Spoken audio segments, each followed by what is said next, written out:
We are doing great. Tournament looks good. This is Swiss is already done. So this is top 8, and it looks very spicy.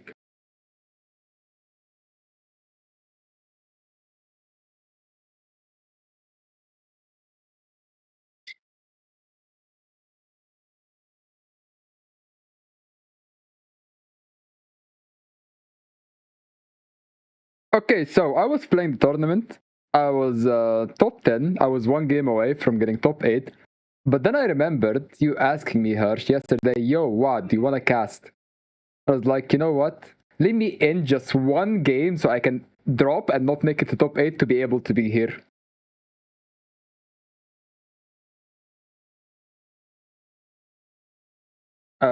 Yes. That's how it went. Yeah. I mean, as long as you don't show the DMs, this is what happened.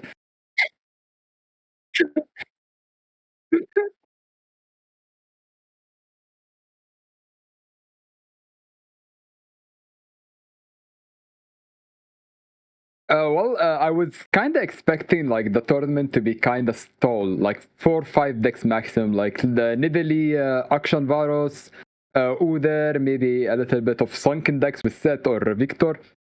But people actually bringing some spicy stuff. Excuse me. I saw Morgana, Bandle City.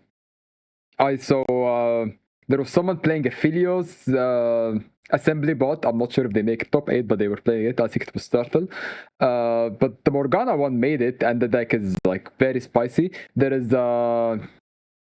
Aatrox deck, which we don't usually see in the standard, but even that there is like very interesting equipment that was never seen before in an Aatrox deck.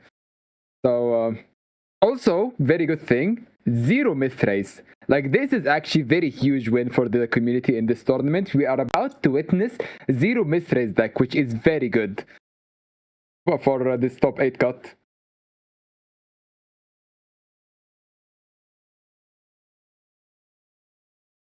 If only I know this info before I accept it to be in the caster desk.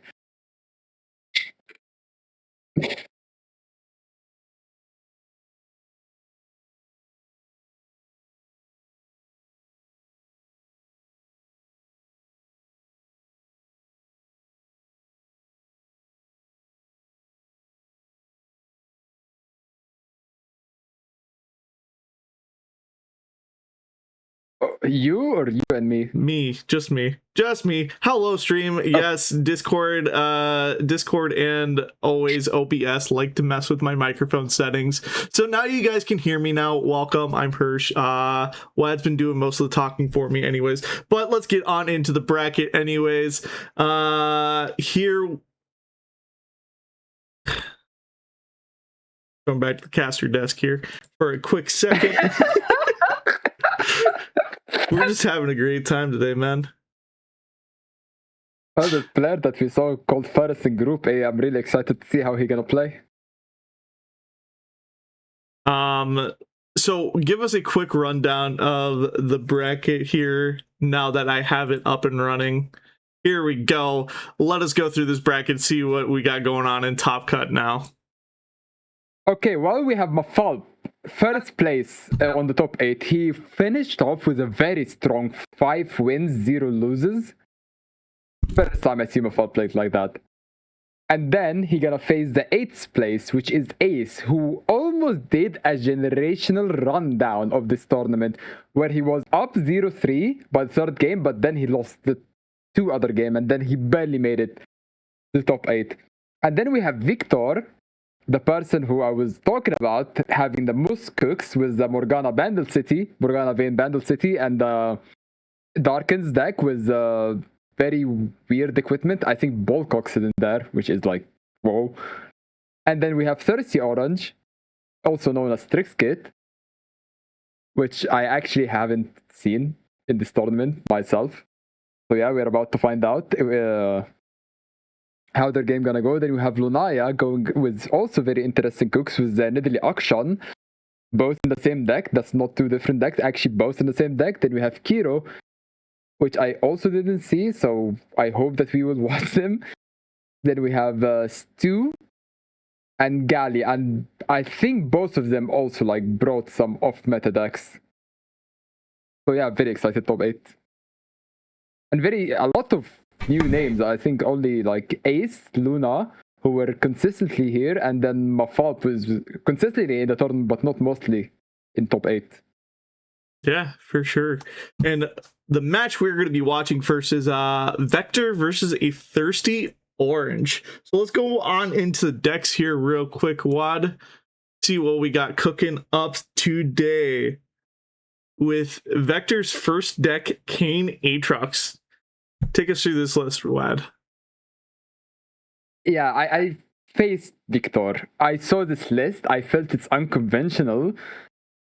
With like the number of equipment, weird spells numbering and all that, but then I didn't ban it and I lost the game, which I think was deserved. But yeah, there is Blooming Cultist, which we usually don't see with the Darkens. There is 3 of every spell. We usually only see 2 of Spell Shield and 2 Freezes, and then there is the Darken Fan, which we never see in the Darken list. So we have a lot of twists with how Darken is usually built, but it made it to top 8, so we have to trust. Yes. Moving on into the next deck, we have Bandle Demacia, which looks like a very good cook from what I saw. We have Vayne Morgana Wings Giving. What are we cooking here, Wad? It's a very interesting deck. It's like it's taking the twist with Morgana Vex, which was very dominating in the last standard. But since Vex is gone, so we're going with the Vayne. But still, it's really like same idea. Like the main idea of this deck is you play a lot of Weapon Masters, and then you play Wings Giving. And the main idea is that we usually Weapon Master are very low stats, but they have weapon. So you just play Wings Giving, you give them the actual unit stats, and they are equipped for free after the Wings Giving, which made very strong units after transformation. And then there is Morgana and the Vayne just for like extra power. Vayne can create an extra attack every round, and Morgana after level up just secures the win. Very solid deck. Yes. Moving on to the third and final deck of Vector, we have Sivir Kai'Sa, a big throwback, just throwing on a bunch of keywords, making Kai'Sa go, just have a bunch of stacks going off, and just Sivir just spreading the love around with all the keywords. We love keywords here in this in Aegis. Yes, and this deck is again Victor adding the touch of weird card like Search Warrant here. It will also Search Warrant was a Morgana Vayne deck, which means 2 decks with Search Warrant, and I think that's like the first time we see this card like ever played in a standard tournament. And now Victor coming in with 2 in 2 different decks. And yeah, speaking more about Sivir Kai'Sa, very strong deck. If you find your curve, you just play bunch of keywords on turn 1, 2, 3, and then Sivir 4, Kai'Sa 5, and if you're lucky leveling up Kai'Sa on 5 with the attack token, you are almost guaranteed to win the game. So yeah, very strong deck on curve. Absolutely, just a bunch of keywords, especially double keywords like Ranger Knight Defector with Tough and Scout. Then we have Petricite Broadwing with Formidable and Challenger. Merciless Hunter with just Fearsome, Voidling generating any random keyword we want, and just Reaper of the Sands just generating whatever weapon keyword we want. A lot of good keywords here. Moving on into a Thirsty Orange's lineup now. We have Mono Victor. I don't think I've ever seen a Mono Victor deck. Well, same, but this is almost the classic Thirsty Orange. If Sprite Mother is in, if 3 is in, Pixie, then you know Thirsty Orange will play something like that. He just loves Sprite Mother, Sprite Link's deck, and he for sure delivered with a very weird one, because the Kale Targon one is in with Sholani, the very standard Sprite Mother deck, but here Thirsty Orange just taking it into a different level with a Mono Victor deck. Yeah, I mean, this just looks like a standard PZ Ionia deck, just with only 1 champion instead of 2. Oh, actually, Yeah. actually, we do have some spice in here. We have mechanized mimic. Yeah, which I'm not really sure if it takes all like the stacks with spirit or it just like, because I tried yesterday. I was actually practicing some weird decks and with the impact, and mimic actually doesn't take all the stacks. So if there is like a unit with 6 impact, mimic only takes 1. So I'm not really sure if that's how it also works with the spirits or they actually take all the stacks of spirit. But yeah, only way to find out and to watch this upcoming game. Yeah, moving on to the second deck, we have an Ionia Shurima lineup, which is going to be Shen Sever, another throwback deck here. Yeah, this deck is very strong. I think second player I saw who played this, there was Storyteller playing it, but he unfortunately didn't make it to top 8. I think he finished top 11. But yeah, deck is very strong.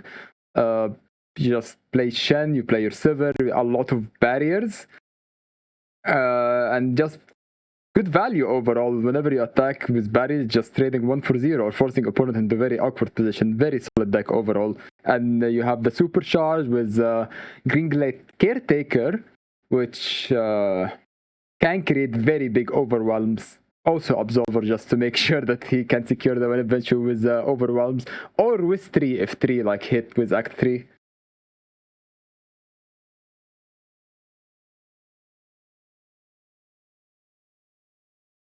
So yeah, very solid deck overall. Yeah, absolutely. Moving on to the third and final deck, we have Ionia Targon with Lilia Kale.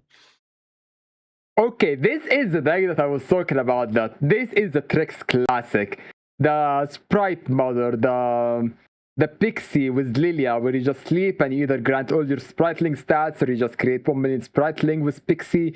You have the Dewdrop to make sure you keep spawning more Spriteling, and the sleep is always good with that deck. Like the main idea of that deck is you just play units and they are automatically buffed by spirit, which means that if they die, they will just grant the stack to Sholani, like some stat to Sholani. So you just keep pressuring, and eventually, when your opponent defends all the pressure you put them through, you will just play a 16/16 Sholani, transforming the entire deck. So yeah, this is just a deck that Tricks love and for sure bring it on. Only 2 copies of this one. Only 16/16? Dude, I want to see some big numbers. I want to see 30/30. I think 30/30 is more of an Italy profession, but I did not see Italy in this in this best of 3. So maybe next game we'll see some 30/30. All right, moving on to the matchup screen where we see all 6 decks. I can't count all at once. What are we thinking for bans here, Wad? Bans here are kind of tricky. I think if I were Victor, I would probably look to ban the barrier, like the Shin deck. Like there is no easy way to deal with barrier, and it will just give a very bad time. And the 2 decks of Thirsty Orange is like kind of the same idea, so you don't really bother banning, because if you ban one, they will just play the other. So you for sure ban Shen as Victor. And if you are Thirsty Orange, not sure what to ban as well, because I have not seen the amount of Explorer that Thirsty Orange plays, but depends on them. If there is a lot of Explorer, then you probably keep the Morgana open. If not, then you ban Morgana. But so it's either Morgana or Darkens is probably the ban for Thirsty Orange. Depends on how many Explorers they have. You know, I think those are some solid bans. I would say you're 50% on there. Just because I already know the bans. So, what we are banning on the side of a Thirsty Orange. Right now we are just waiting for the actual bans to happen. Victor, good band. I'm releasing them, just giving dramatic effect. That is not what I expected. And Morgana being got banned, which I think proved my theory of not enough Explorers in Trix lineup. Which forces to ban the Morgana, because Wings Giving with Weapon Master is very impressive combo. I actually really wanted to see that Wings Giving. I wanted to see the Wings Giving deck, honestly. I'm upset. Okay, here we go. Game is starting. Now we have Kane Aatrox, one of the Very solid hand from Victor even before Mulligan. And the same might go as well for Thirsty Orange. Yeah, just changing one card for Thirsty Orange, and for Victor, I would assume just changing Freeze. No, keeping it all, yeah. Both hands looks very good. I'm okay with this, honestly.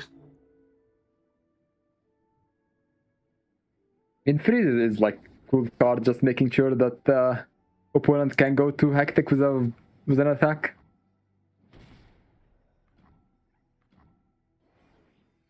Victor taking the lead with 2 damage. Brutal Cultist.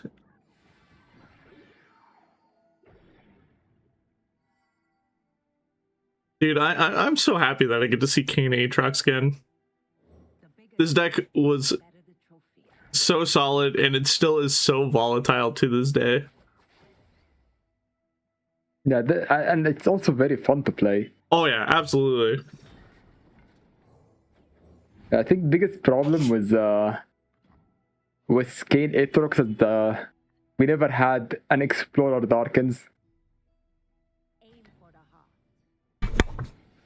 You want to know a fun fact, Vlad? Yeah. This deck helped me get my first top cut. Oh, it must be broken then. When was that? Dude, I don't remember.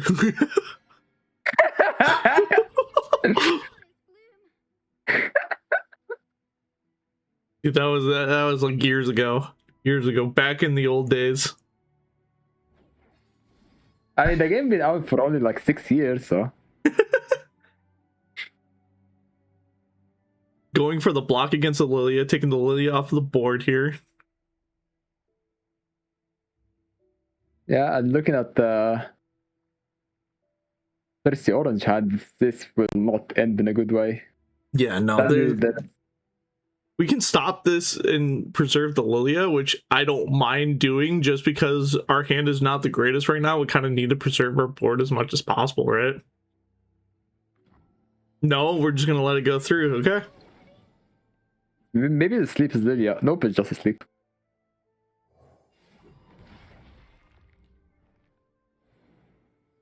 Very early Kane draw. Yeah, RKD already off to the great start now. Putting the Spriteling generator to sleep. Going to generate us another one with Sprite Mother as well coming down.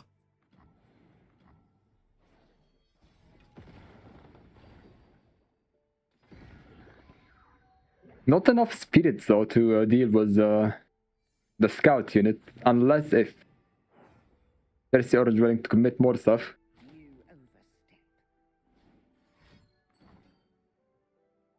Ooh. I would be okay with ripping an Unforgiving Cold, honestly, right now.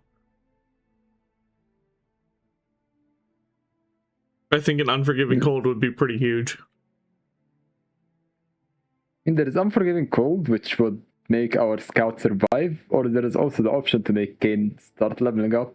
I think both are fine. I think and having the thing right now, yeah. I think having just 2 Ranger Knight Defectors going onto the board is just so backbreaking. But instead, we're just playing it safe right now, just because we still don't have a whole lot of hand knowledge on the side of the Thirsty Orange. Yeah. I mean, the good thing is with freezes is they cannot really attack much. So if they freeze, you can just have the option to level up Kane, which is very cool. Mm-hmm. Ooh. Looks like this option is out of the window because Kane didn't even get to strike once.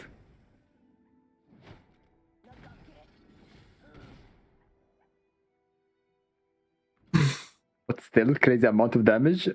Thirsty Orange Nexus already down to half.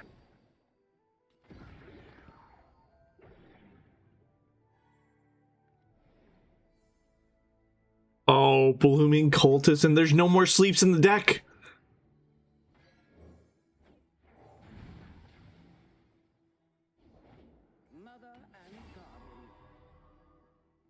Oh, that's some big units. With no more sleeps in the deck, this blooming cultist will actually do a lot of work here. And banking 6? Yeah, I think attacking here was always awkward because No. I'm very shocked we didn't play the blooming cultist. Like we burned 3 mana there. yeah, it's he needed to save up for freeze. If attacking was without freeze, it would be very awkward because Kane will have to tank and he'd be 1 HP, which means he can never level up Yeah, fair. without committing. That's fair.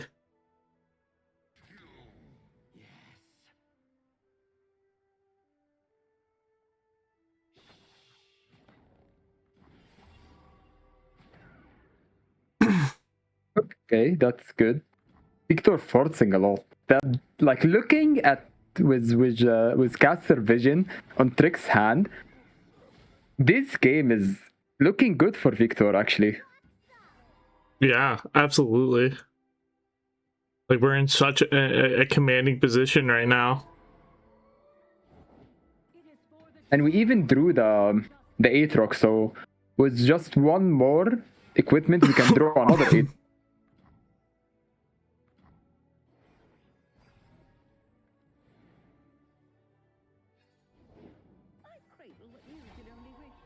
And Expanse is just coming in to honestly seal the deal here. I think with the Expanses, I think there's not much that that Thirsty Orange can really do now. Yeah, for sure. And here Victor playing Aatrox and still having 5 mana for a freeze. Would you ever Expanses this right now? No, you have to save up for freeze. Because that is probably the only opportunity you could ever have to kill Kale. Is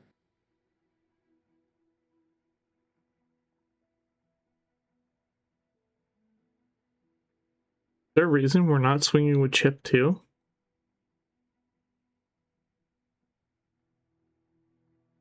I think Chip have to go.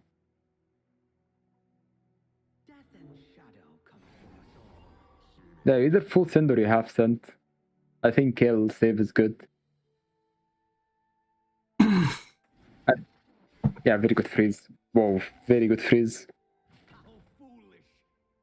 Getting the king. Okay, Kale not a... Yeah. This is the first game I've probably ever seen as Aatrox or Kane Aatrox where we're actually going blue Kane.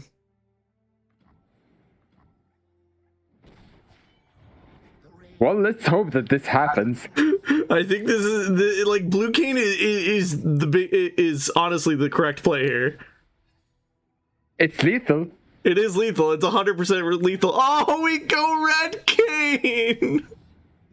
I think people actually forgot that blue Kane exists. And look, he's just there on the screen, staring at you, mocking you. Like, yo, yeah, bros, I'm not going blue. I mean, this is still fine just because we still have lethal with this.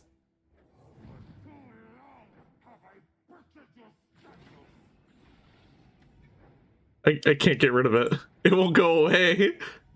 The Oracle isn't getting rid of it. It's just there. Yeah, Ross just came heard you talking shit. He just came here to handle business. Ross is blocking the screen, trying to shield our eyes from the atrocities that are being committed this game. Actually, wait. No, this is still lethal, I think. Yeah, this is still lethal. Just because there's no commitment. As long as we play the Jelani here, this is still lethal. Yeah. But if we don't play the Zelani, then the Thirsty Orange has 1 more turn to go with. And you never know, there could be a top deck like Sholani. The better Sholani. Honestly, a top deck Zelani on a Thirsty Orange might flip the table here.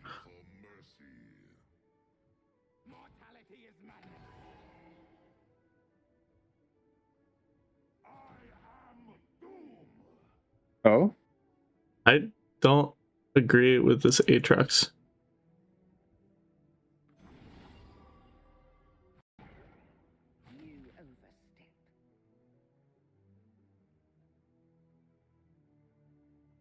Very cool stat this can have.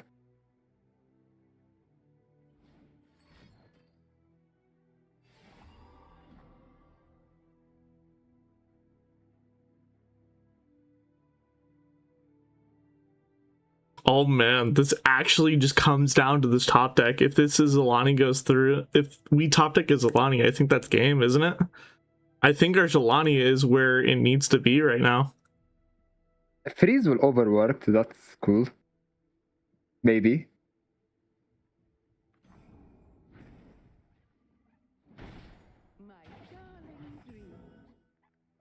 I think the weirdest thing this part is that this game is our ward and there is super cheap, but at the same time, it only revives Sholani. So you like spend 7 mana to revive a 6 mana unit.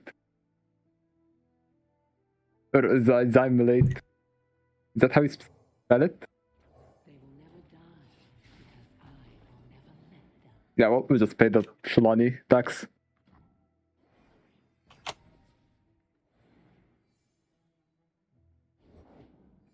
Oh, just 3.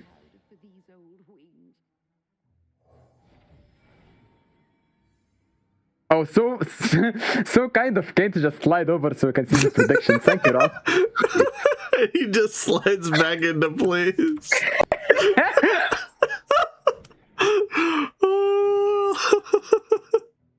I swear he's mocking you because you wanted blue Kane.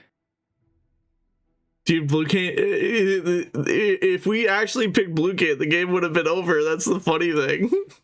Yeah.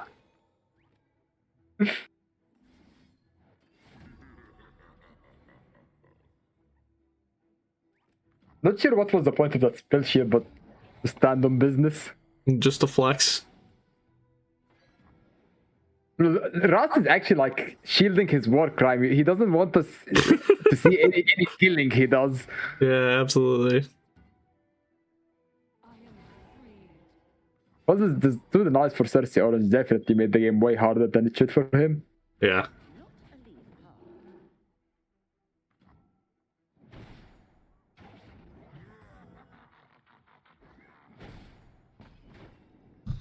And a thirsty orange claiming game 1.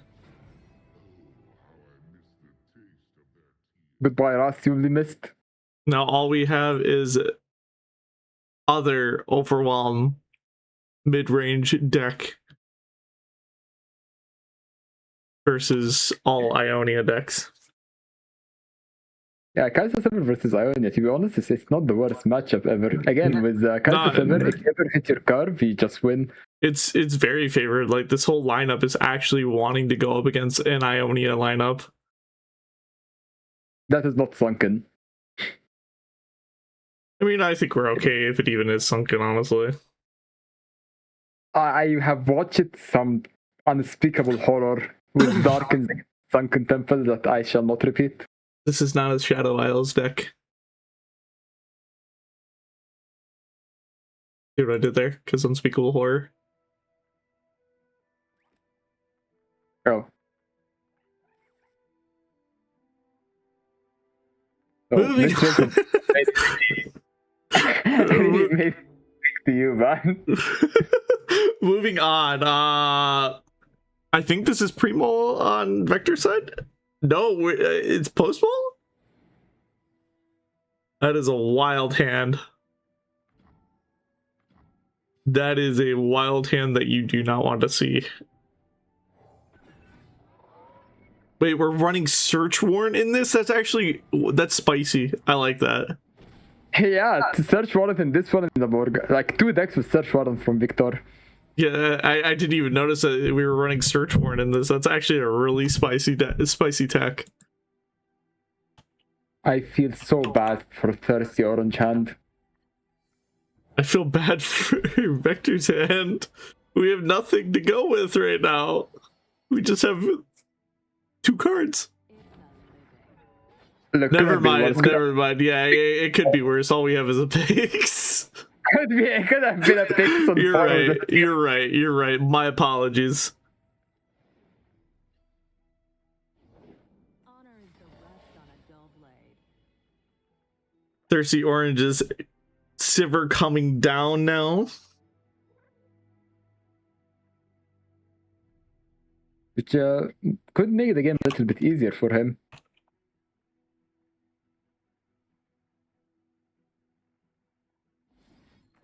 Okay, I just got some news that he's just lost 2-0. Ace he sent lost me a 2-0. Yeah, you know what? I'm gonna leak it. Ace sent me a DM saying, top 8 into losing just to avoid casting. Pro gamer move.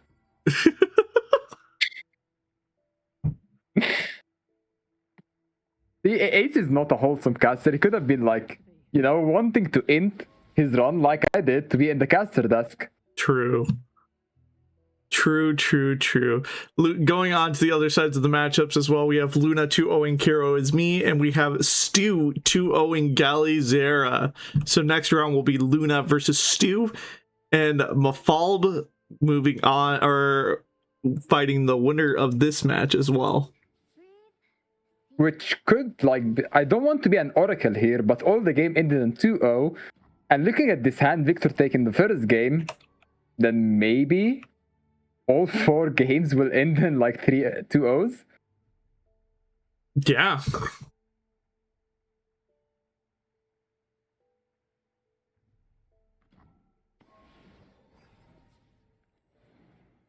All right, let's count the keywords that we have. We have 1, 2, 3, 4, and evolve doesn't count as a keyword, right? Off of Kaisa, if I remember correctly. Yes. Does not count. The spirit counts, right? Oh, it does. Yeah. So we are fearsome or tough away. Then I hope he is pleased with my I don't see a reason for playing Ranger Knight Defector.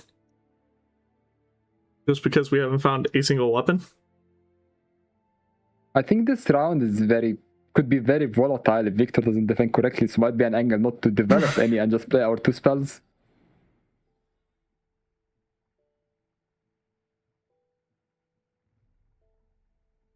Alright, do you Spirit Refuge here just to save the Sivir? Yes, we do. No, we Moral Support instead. And then we kidnap. Yep. Sivir got kidnapped. We're committing more war crimes? No, we are in the boss here, this is fine. Oh, right. Oh? Opting for the Shen, you know what? I'm okay with that. I am okay with that because the Shen is about to flip here. It's a living. Business as usual.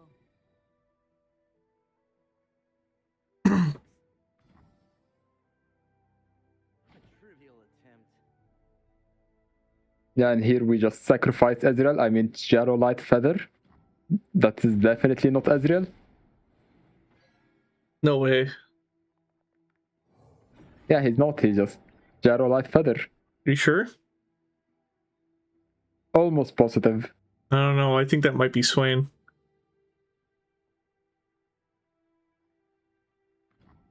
Can Swain even go to Demacia? If he disguises himself as Gerald Lightfeather. I mean, look, Swain like birds, and Gerald Lightfeather have feather in his name.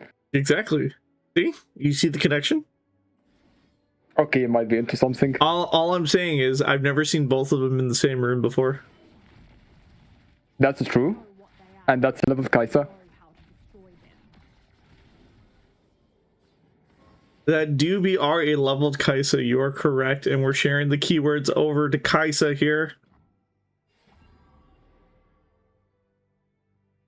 Only sharing Overwhelm here. I think this Sivir flips his turn. I'm not mistaken. I would assume that Sivir is like 15 of 30, maybe 16.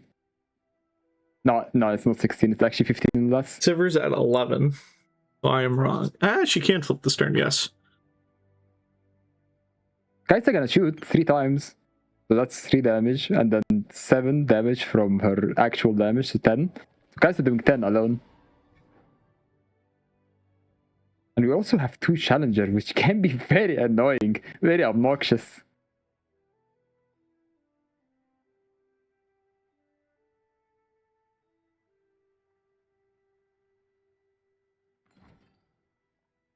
Ooh. Okay. Thirsty Orange does not want to reveal his barrier yet.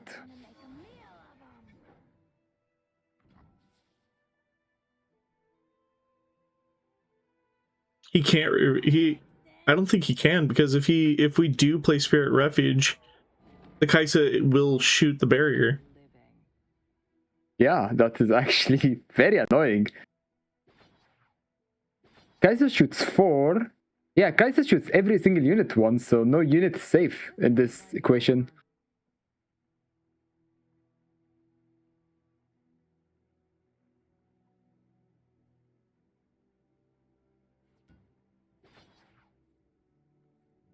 No, we do that. No, we pulled the picks. Actually, it doesn't really matter. Yeah, every unit is getting shot once because Kaisa have 4 keywords, and all of them are lower HP than the Nexus.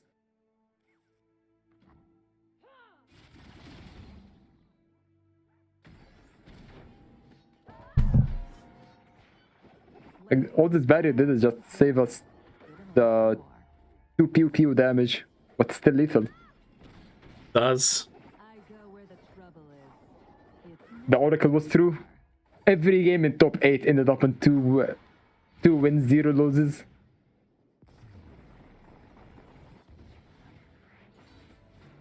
they got what they paid for. And with that, it is a 2-0 for Vector going on into the next round versus Mafalb. What a crazy turn of events today. I think this is like the first time in like a very long time where every first round is a 2-0. Yeah, and there's also a lot of weird cooks happening, which I'm glad that they are like winning. I'm glad Victor won with this lineup, not just because it's a weird lineup, but also because I lost to Victor. So now I can just like gaslight myself to say, yo, if I wasn't top 8, I would have been a semi-finalist because I lost to Victor. You can now say you lost to the better player. Yeah, exactly. And like the more Victor go, the more I was like, yo, I lost to the finalists, or I could have been in the final but lose it because Victor was there, you know? Alrighty, but with that, we're going to take a quick 5-minute break while we set up for the next round. Don't go anywhere. We'll be back here shortly. Yes, don't go anywhere. Do we do the point?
Hello, everybody. Welcome back to AGC Standard Open Amateur Global Championship. I'm still Hirsch. That's still Wad. Wad, give us a quick recap of what we just witnessed last round.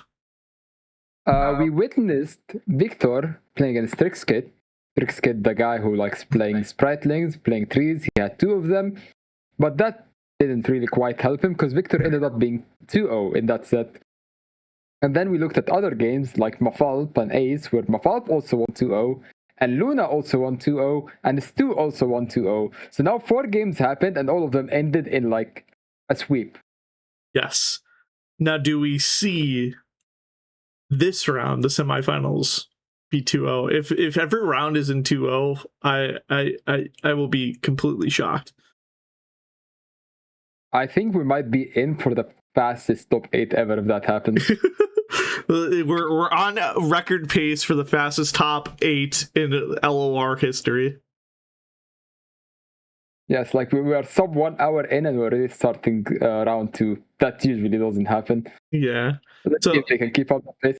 Moving on to the bracket where we can see what's going on right now. We have Bafalb taking on Vector and Lunaya taking on Stu. And that is the match that we're going to be featuring right now. So let us throw it off onto the decks. We'll start over here with Stu's lineup here with Braum, Vladimir.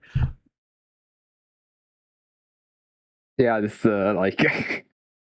Bro, Vladimir making it to semifinal is something I would have never imagined happening. Yeah, that's not on my bingo card today. I think it wasn't on my bingo card for the last 2 years of LoR standard, but hey, here we are. The only thing we're missing is Landmark, Scarground? Yes, thank you, Scargrounds. We're only missing Scargrounds. I mean, Stu making it that far. Maybe Scarground was bait after all. But with that, let's move on to the second deck now. We have Morgana Udyr, more Demacia, big mid-range. Oh, we have cooking in here. We have some spice in here. We have some meat. We have some tasty cards in here with our top end here with the Kingfisher Wad. This card, I'm so surprised about that card because I've been molding about Morgana Udyr. I was like, the entire day I was like, Morgana Udyr is like a good deck when you find your curve. I would even call it unstoppable, but if you don't, it's like the deck struggles a lot because no draws. But then Stu here coming with the Kingfisher who give you potentially 2 of the best draws you can ever have in this deck. Your 2 champion, your 5-cost champion. This is actually so insane. And also Tiana Crown Guard, so you can just have not just draws, but rallies. With the Kingfisher and with the Tiana, it's that just an insane top end. I love it.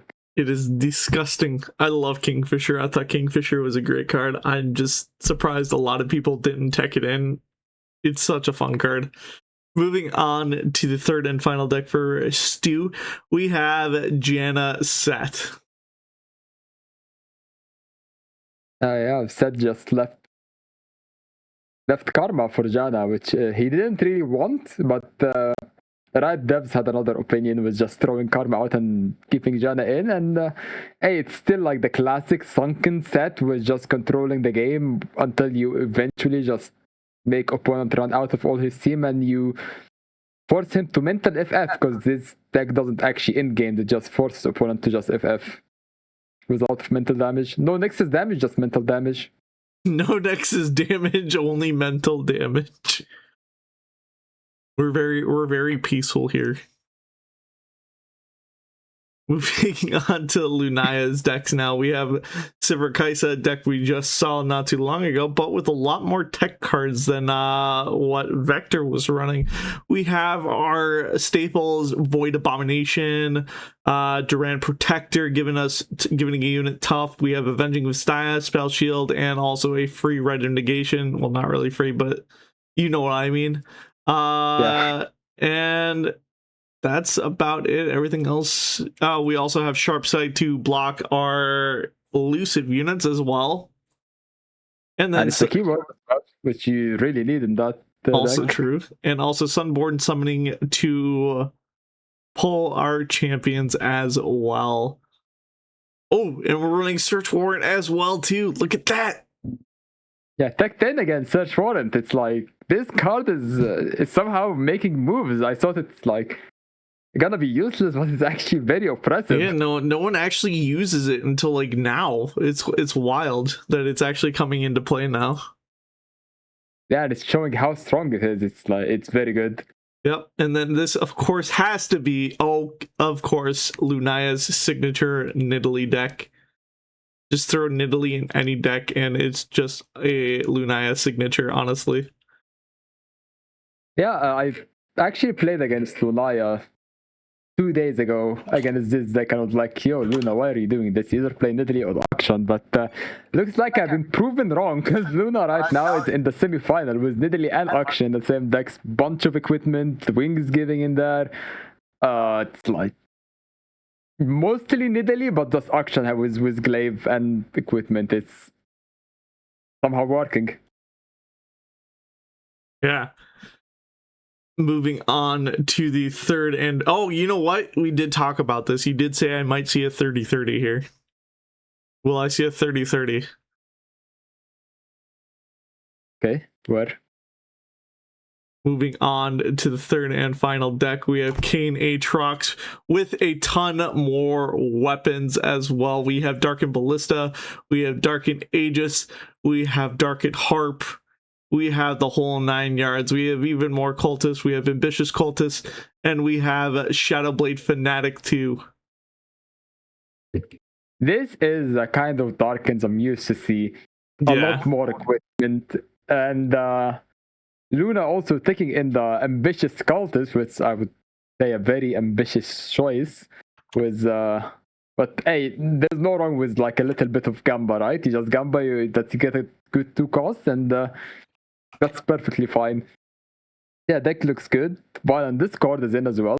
Like the Darkened Mythic Shot, very cool as well. Not really helping with your Darkened draw, like Varus is the one who needs spells, but still, having a ping is always nice. Yeah, and moving on to the matchup screen where we see all 6 decks all at once. What are we thinking about bans here?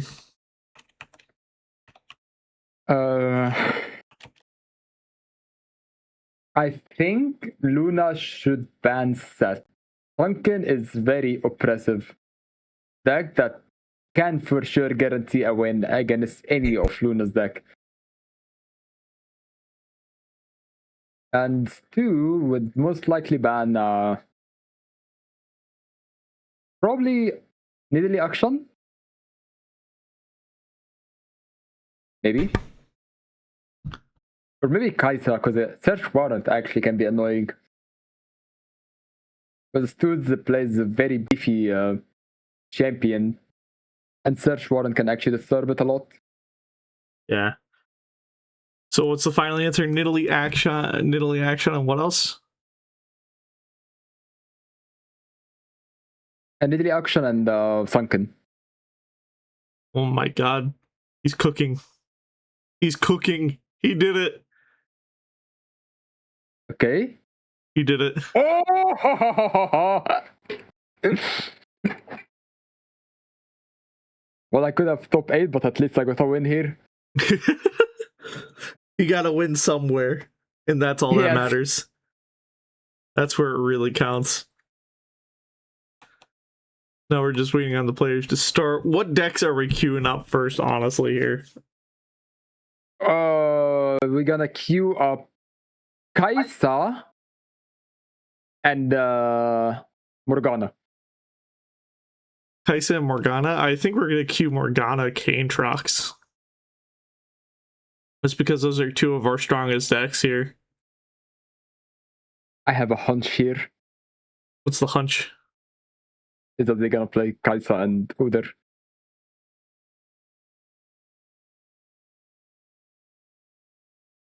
I'm just so surprised.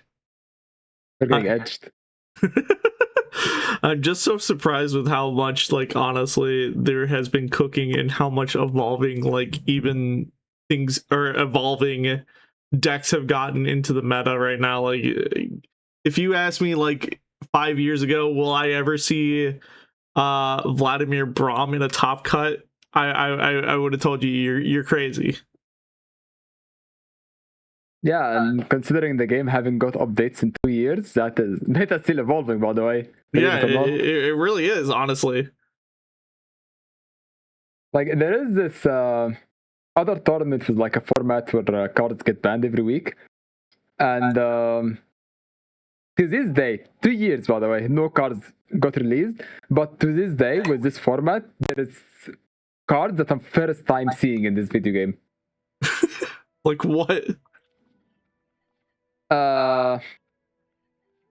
Okay, card is so weird. I forgot its name.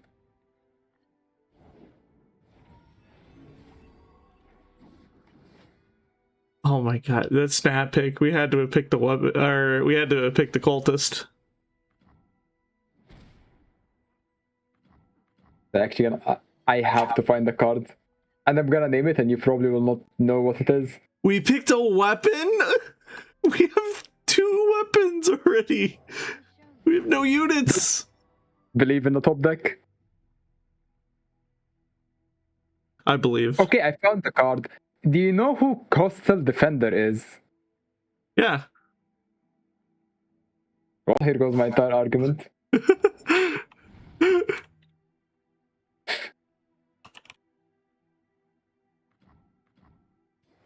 It's Yeah, it's like the 4-mana 2/6, right? Why do you know this? Why? Because it was a very popular card in Path. It was in like one of the base Path decks. Oh yeah, right. You play Path of Champion. That's the only reason why I knew of that card, honestly. Let's get a good look at you. Yeah, see, no one else seen that card is playing PvP. No, you see it in PvE.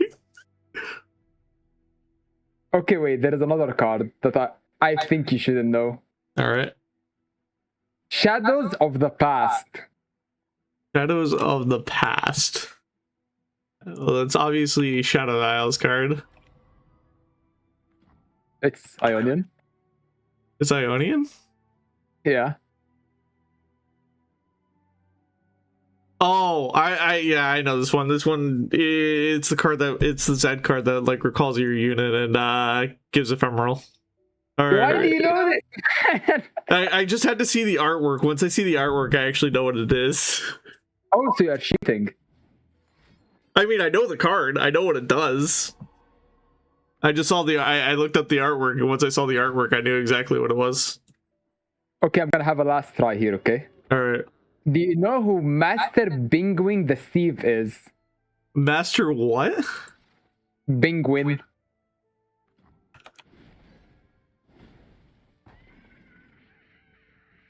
Alright, you caught me on this one. I actually don't know what this one is.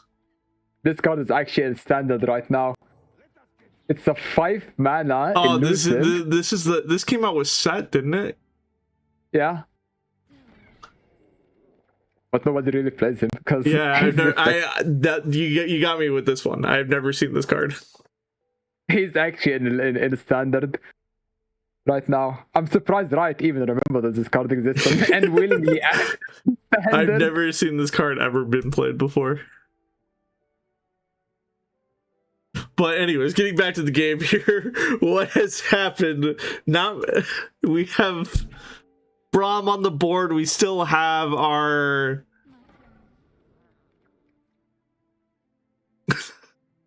I think this entire game was the title of one Bakai against the world because yeah, Luna just had nothing but a Bakai and somehow made it to turn 4 and we still have nothing but a Bakai.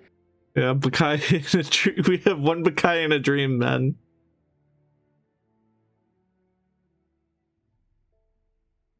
Like, not really sure what Luna should do because even in the equipment department, we don't have that much to draw an Aatrox. We're saving up for Striatu. Yeah, just four more rounds. Keep holding Luna. We're cycling the weapons just to get Aatrox. And it's sad because if we don't get the one more weapon, Oh no!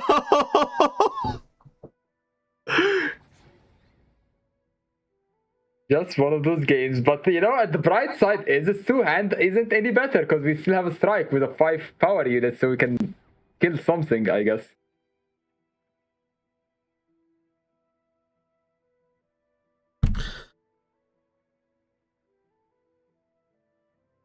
The fact that this lone Forsaken Bakai has done 6 whole damage is absolutely crazy. And there is a broom as well. No, it's wait, 6? Bro, it's 8. You're right. I can't count. I was looking at Luna's Nexus. And here goes. Oh, actually? We're expansing this, yeah? No, what? Yeah, there is 2 strike. We kill Vlad first. To save or not to save is the question. So we're saving and we're striking just because the Vlad spell does still go off, right? I think Vlad was about to level as well.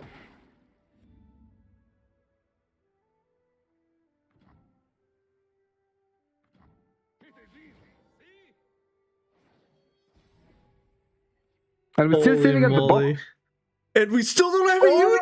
Oh my god! Our equipment! We need a different equipment at least so we're able to draw an Aatrox, but nothing! Just nothing! Wow.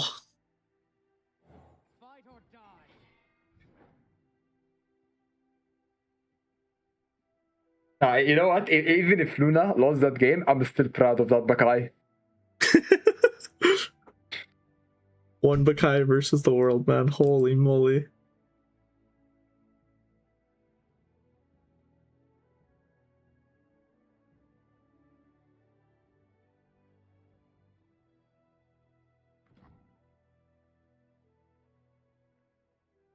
And now Stu's probably overthinking, why is Luna skipping while having 7 mana?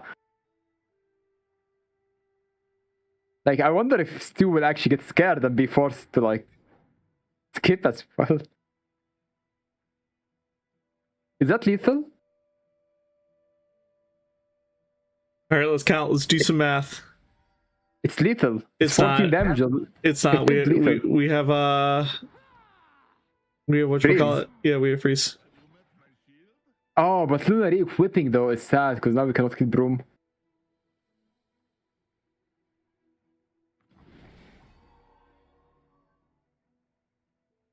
Oh, this is weird. This is so weird. Because if Luna tried to buff to kill Broom, she runs out of Luna runs out of freeze mana. So the Broom spell.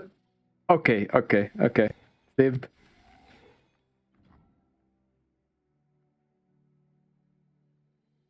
Yeah, honestly, I think this is what we have to do here.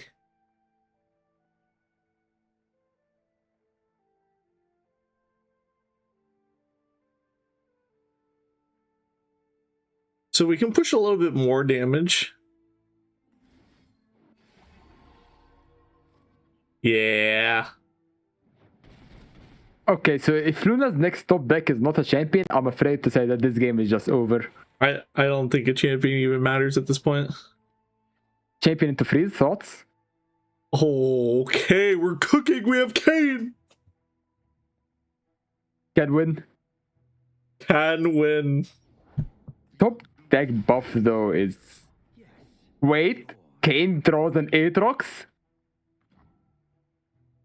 We're stabilizing.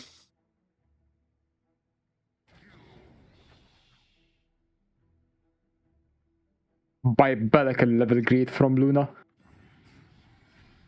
Oh my god, he actually... Oh my god.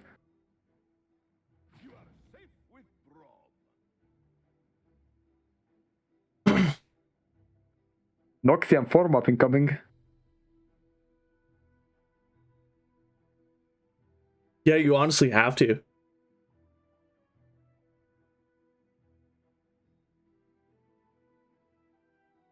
Which puts Luna in an even more awkward position because now You didn't kill anything. And you are forced to use the buff to save Kane. Wait, what? Why did you target Broom?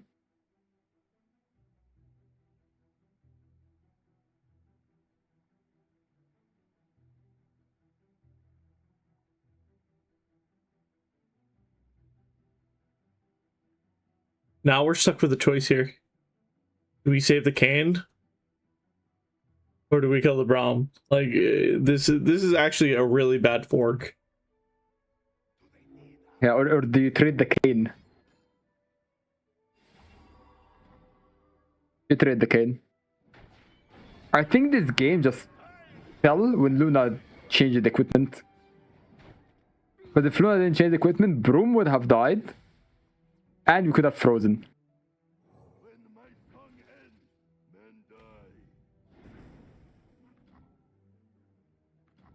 I don't know, it's a little hard to say.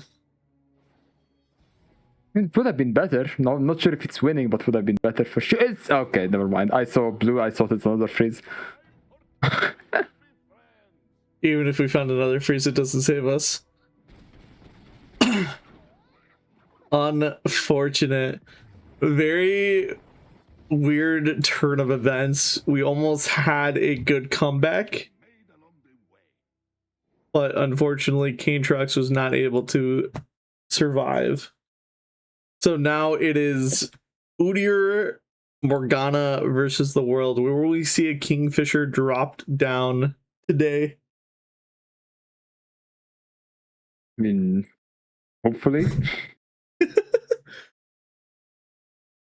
You know, as much as I want Luna to do a comeback, as much as I just want Stu to win to keep up with the 2-0 tradition. Looking like a solid hand start on this side of Stu. This is post mulligan. Luna has the option to mulligan away Momentous Choice and Furious Wielder. We have the Forsaken Bakai that did so much work again. Is he going to do a lot more work? Okay, we have a lot better of a hand this time.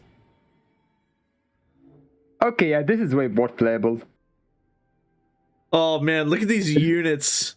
Look at these units, man. Yeah, just a bunch of cultists making sure that Kane will be drawn as early as possible, even though we have another Kane in hand, but we don't spoil that part. They don't know that. We skipped. We skipped. What? Okay, Luna needs to play Bakai again, and this one needs to get a weapon. It's not even an option. Okay, yeah, look, immediate. It have to kill the dog. Oh man, what a turn. Okay, we're shaping up. We have Kingfisher. Yeah, it's two hand is like really awkward. Cause what? No, there's 6. Oh, yeah, never mind. There's nothing awkward. It's all going according to plan.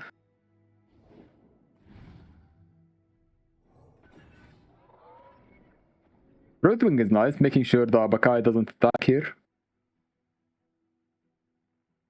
I mean, I would be okay with just full swinging right now, honestly. Okay.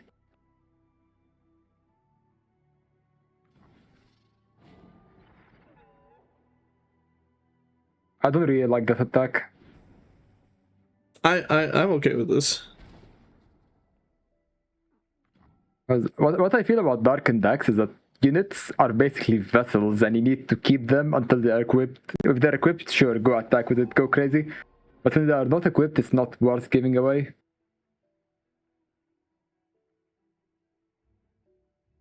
Especially with a deck like Udyr, like this ping might not even matter at all because we can just give this unit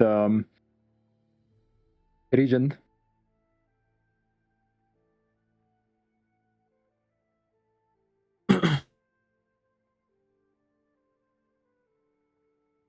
We're gonna see magical feathering come down here on this, not on the 0-1.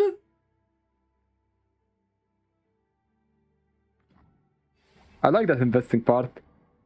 Because Luna's so Kane, so if Kane comes down, we can kill Kane. even through Momentos.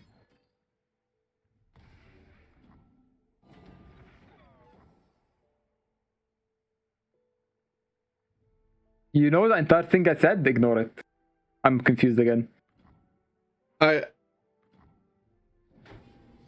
mean, I guess we're prepping for regen here. That's the only thing I can think of. Another Broadwing.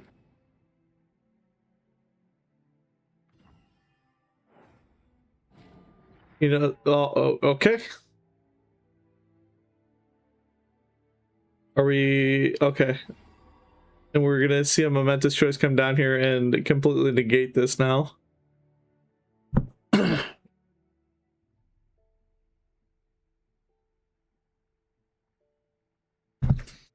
Right? The hesitation is real. I think it's about where do we play the Momentos. Because this is the last piece of interaction we have. So do we even use it? Do we use it as HP? Do we use it as damage? Not using it, opting in for the cane.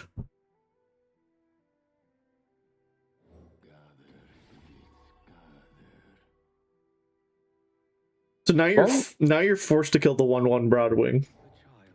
Yes, because this one is 5 HP when full HP not 3, so yeah, you have to kill it.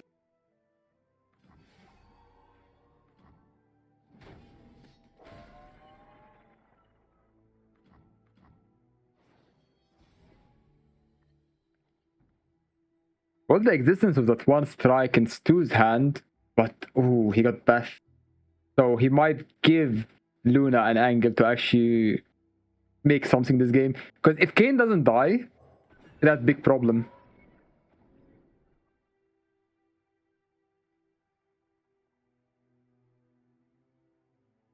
I wonder how long can Luna wait before using the Kane spell.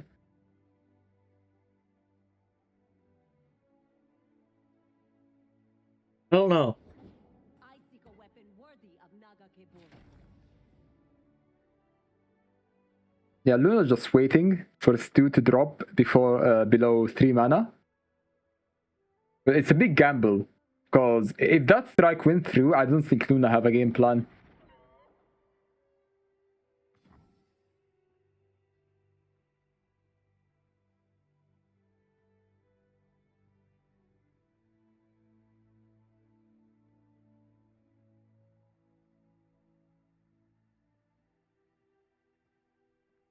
Okay. Taking in with the Broadwing, very aggressive attacks from Stu. Easy prey.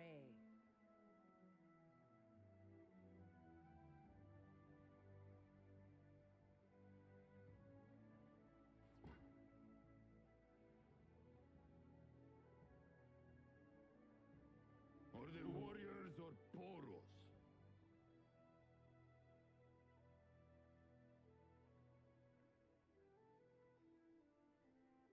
Voices. Whoa. Opts to take the full 10 damage. I understand. I very understand this part. Because again, the only out for Luna is for Stu to drop before said mana. Below said mana. And if Stu dropped, then it's very awkward. I see Luna still playing it slow, preserving the mana. And here is what Luna was waiting for. Now the game is open. Now it's anyone's game with that Kane level up. Like, that is exactly what Luna was waiting for. And here it's Beth. Goodbye, Beth.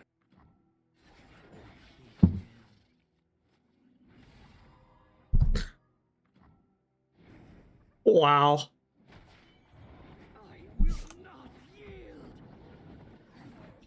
Like, the only way for Luna to have a game is for Stu to greed it. And Stu did greed it. Alright, for sure we go blue cane this game, right? For sure. I think Luna is a knower. Luna knows that blue cane is needed because, I mean,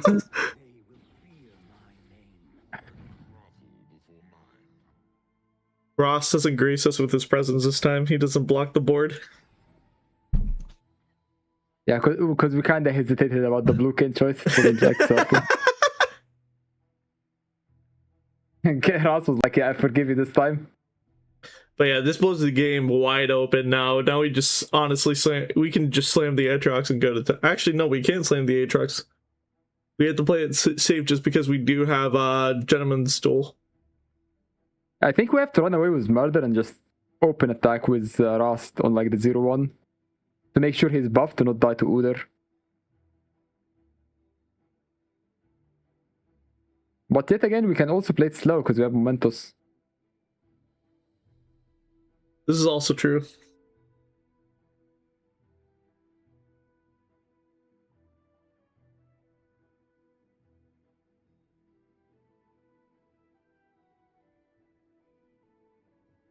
You know the problem this game, actually the very big problem, is the Kingfisher. Yeah, we're on a ticking clock here.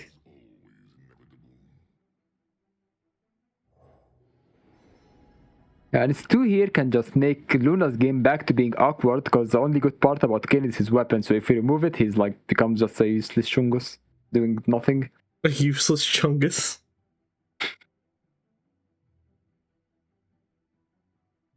Like a what? A 4-6? Oh, whoa, whoa, whoa, whoa, whoa, whoa, whoa, whoa.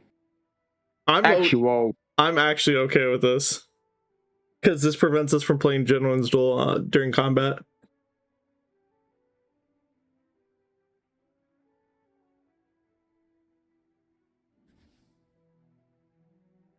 And this still holds up Momentous Choice mana. Okay, yeah, this Udyr is dying, and that's bad. Or is he? He's dying. No. Yes. No, because we are forced. It depends. If Luna gives Kane. Okay, now he's not dying because he's 10 HP. Or is he dying? He's dying. Oh no, he's not dying. You're right. If he died, it's with Kane. For Kane. So it's 1-for-1. Honestly, I'm not opposed to this.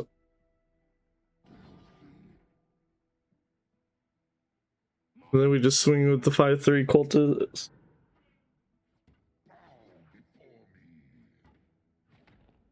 Here is where it gets awkward. I'm okay with this line.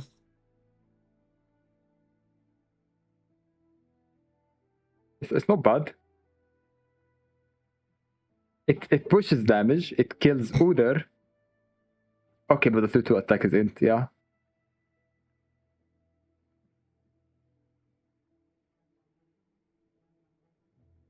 So this basically only pushes 3 damage. 4.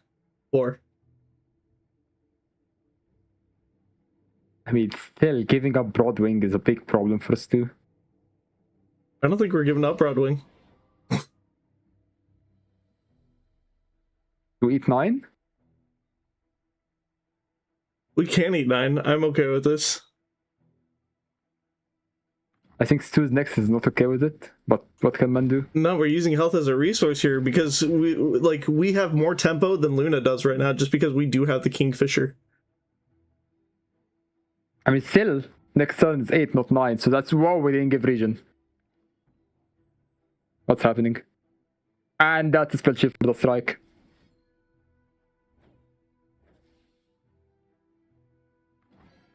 Giving Boar Stance to the Broadwing, gonna at least take out 1 unit. We take out the Dural.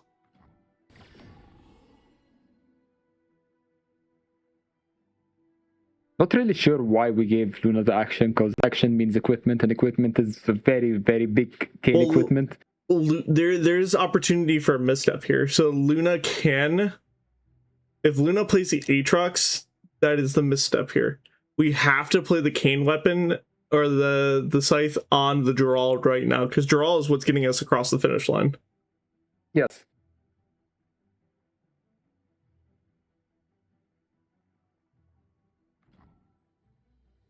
passes priority. Wow. So that's just free Wow. reign for this Geralt to die now. And now all of a sudden, now things are looking into Stu's favor now. Now Stu is able to play the Kingfisher and honestly win.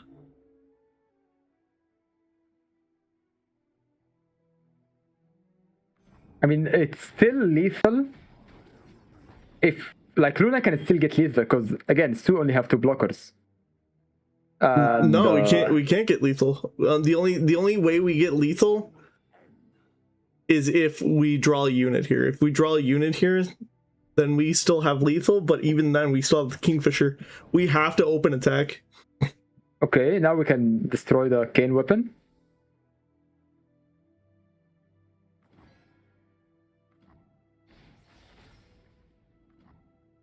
So the problem, there is a very big overwhelm if Luna plays the cards right. It doesn't matter, we have Kingfisher. But Momentos though, we have mana for Churani, Ward Enda, and Momentos. Oh wait, that's who's that? That's Naganeka on the 1 cost. An overwhelm, but not that big. Like 5 power. Because if I'm not mistaken, Kingfisher... Oh, wait, no, Kingfisher doesn't buff the stats. Never mind. Yeah, he just makes you draw and rally whenever you play a champion. Ooh. Hoo. That is good. Because that prevents Luna from actually maybe potentially getting lethal. How big is Kingfisher? Is he 9-9? He's 9-9, but this 5-3 is going to turn into the weapon. Yeah, but Naganeka's super chill. He's just 5. Wait, oi! They Yeah. also got the buff for the thing. Yeah, right. Whoops. And he's 8-8. Why did you lie to me, Hirsch? I thought he was 9-9.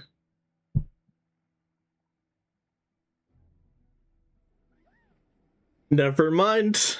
I was wrong. It's okay. I admit my mistake. I admit I was wrong. Now we have Sivir Kaisa versus Udyr Morgana. No 2-0s for the rest of the day. I had hopes. The dream is gone. Oh my god, that is disgusting. Oh no, I just looked and Victor actually 2-0'd Mafalt. Oh jeez. Oh wait, Mafalt haven't lost a single game until this one. And this one hurts. Elusive? Oh my god. This is good. This is absolutely disgusting here. We play we just dropped both our 1 cost now.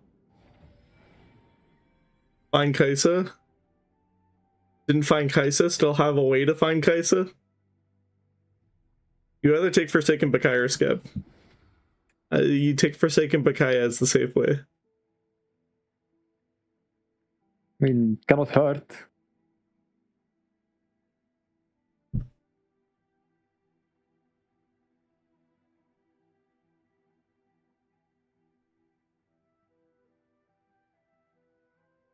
And would you look at that, another Kingfisher in hand? We're True. only playing 1, by the way.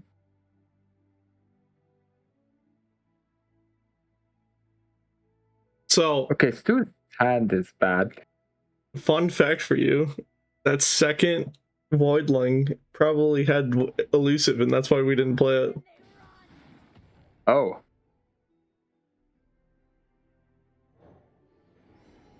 That's the only reason why I could think that we didn't play it. Or a repeated keyword that we can get easily. Like fearsome or tough or quick attack or spell shield. Like you always want weird keyword like elusive, brash, deathless, impact. I mean, even if it had Elusive, I still would have played it just because eventually that 1/1 will become a 3/3 threat. They probably just had like fearsome or something, like a useless keyword. Probably. It has fearsome right now. Whoa, what? We don't kill the what? Okay. Oh, hold on. It has deathless now. This Beth can make the game so miserable for Luna with all those stances and suppressions.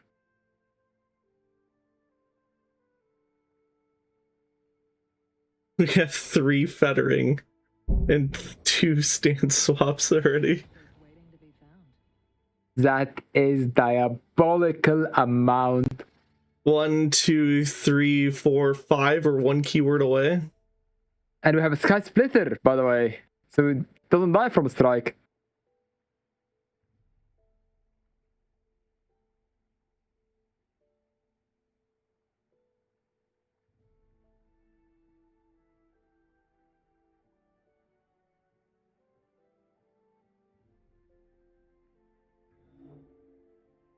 No spells allowed to be played.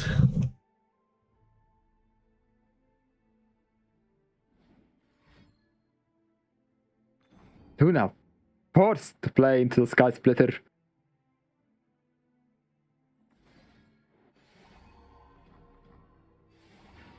At least it doesn't die. At least Sivir doesn't die. Now Sivir dies next round.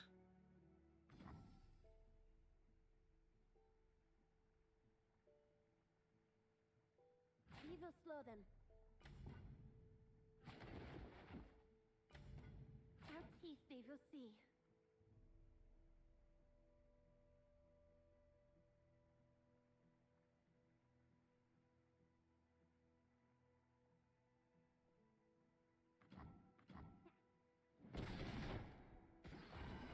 Which is a lot of damage, but actually I think this game is better for Stu. Oh, Whoa. it rerolls the keyword. I did not know that.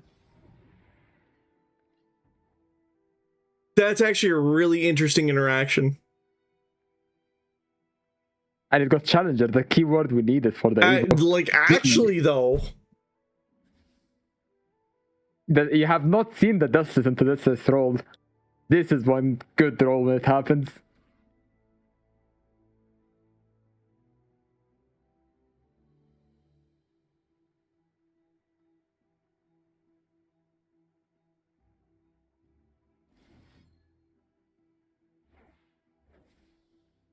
Not sure if Stu should do that.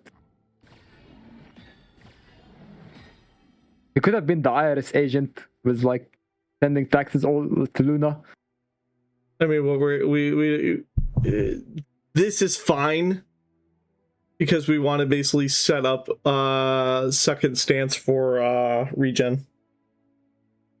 Yeah, I know, but I would have started with okay, the tax suppression is still there, so that's fine. Like, there's nothing that Luna can do against this attack right now. Even if we did have suppression. Or just because we do have suppression, even after we use it, there's nothing that can be done against it.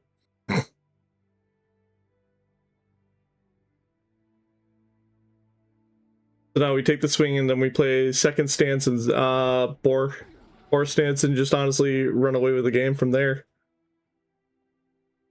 In small problems, there's an elusive guy that can get lethal. But we have single combat. And there's Quicksand on Luna's side who can disrupt that.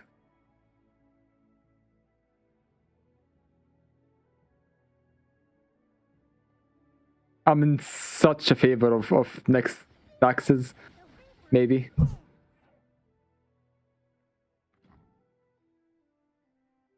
Oh, this kit is nice.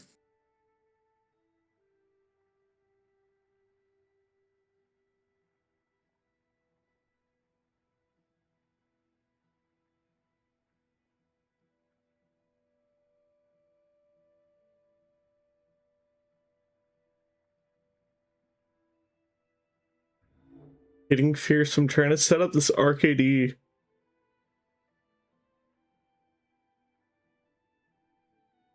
I think Luna is thinking about either playing suppression or commit tax evasion and going for the unit.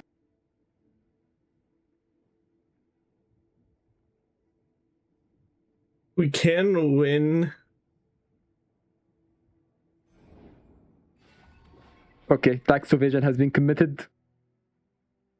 Like we kind of have to go for something. I don't think we can afford to... we have more taxes coming. I love it because we have access to strike. Is that?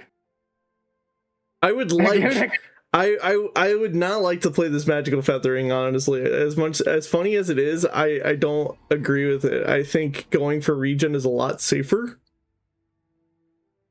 Just because, like, what's stopping Luna from just opening? Strike. Just one strike.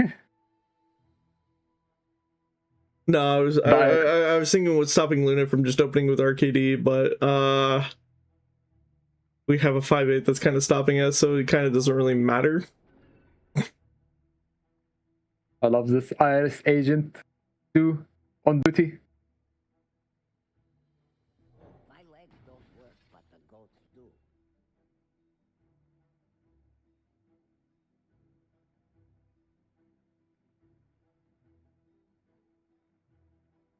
Still holding up 2 mana. The only thing that's stopping us is single combat from winning.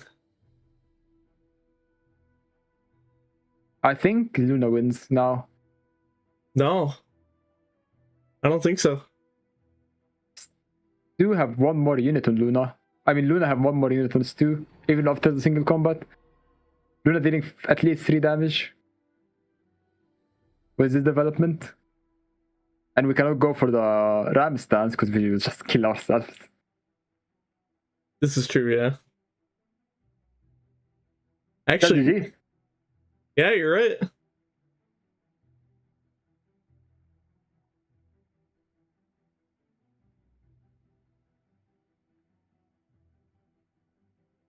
Iris Agents 2 lost this one. Tax evasion has been committed. Yeah, and that's why, for everyone that's watching, I would recommend tax evasion. Because if you can look at Luna, she's doing some tax evasion, she's actually winning the game. That win is good for you. Oh wait, never mind. Using the silence now just confirms the win through the elusive.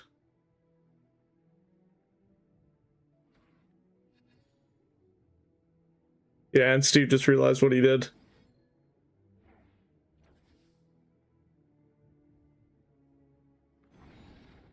What can he do? Sure, he shut down a unit. Or did he? Because that unit can get equipped now. As the I IR, would have loved, the IR. I would have loved it. Equipped him. The Broadwing with a bit extra body. The IRS is definitely not listening to the stream, by the way. I promise you. Evil slow them. And with that, Luna moves on to the finals. Wow.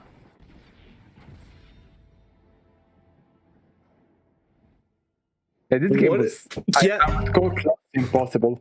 That was so close, honestly. Very, yeah. Like, I know the Nexuses say otherwise, but that game was actually pretty close in my opinion. I mean, yeah, I would have had 2 blocker that never dies, always raise 1 for 0, and then eventually Kingfisher come, give us the 2 champions, and voila. And I think Morgana was leveled from all that targeting. Yeah, for sure. But with that, Luna moves on into the final round versus Vector. So we see 2 Aatrox Kane decks in finals. Which one is better? Which cook is better? There's only one way to find out, lad. You want to know how to? You want to know how to find out? You want to know how to find out? Just by waiting. Tell me how. Wait! Don't go anywhere. Don't go anywhere. Wait. Point at them. Point at them. Point at them. I gotta use my other hand because I gotta click on my mouse. Don't go anywhere. It's fine. I'm gonna use 2 hands for you. Thank you. Thank you. Don't go anywhere. Superman. But it's fine. Don't go anywhere. We're going to be back in That's 5 true. minutes to see which Aatrox deck is better or which Aatrox deck is getting banned. Stay tuned. Yes. Yes. Yes. You. Yes, Stay you. tuned. Right there. Right there. Right there. Yeah, you. Ace, I'm pointing at you because I know you're trying to avoid us. I'm pointing with two fingers in case someone is watching this incredible tournament with their mother. So I'm pointing at you and your mother.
Hello, everybody. Welcome back to Aegis Esports AGC, Amateur Global Championship. I almost keep slipping with that all the time.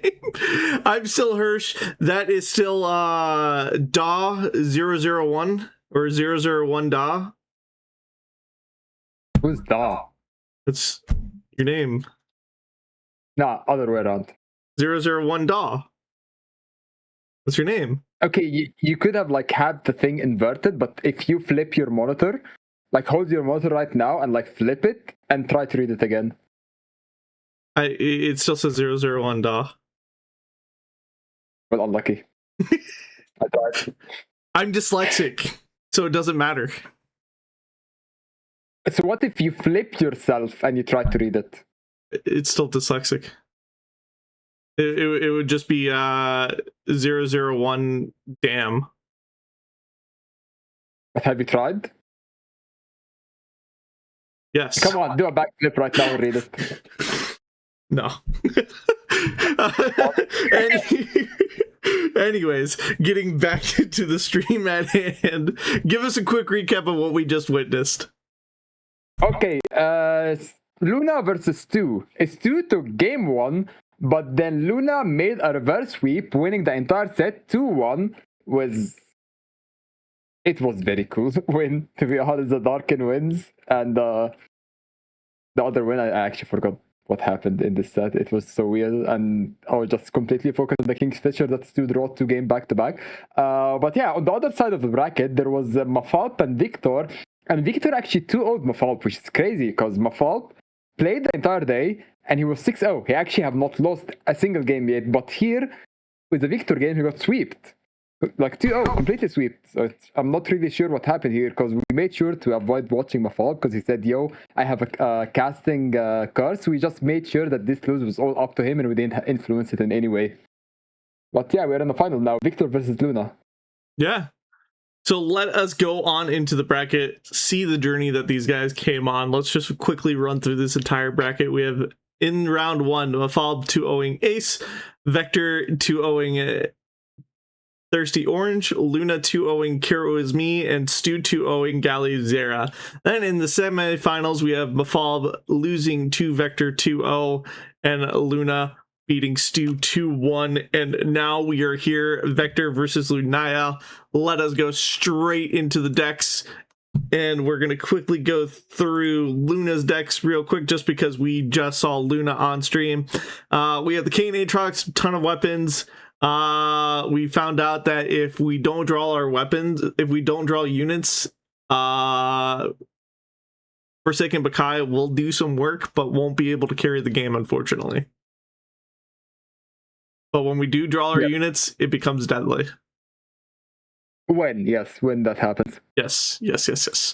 Moving on to the second deck, we have Lunaya's signature Action in Italy. We did not get to see this one. Maybe we'll see it this time, and I'll see a 30-30 on stream. And then I mean, it like makes sense because the top 2 decks that was brought today is Action Varos and Nidalee. So Luna was like, what if I just combine both? exactly. And it made it to the finals. Exactly.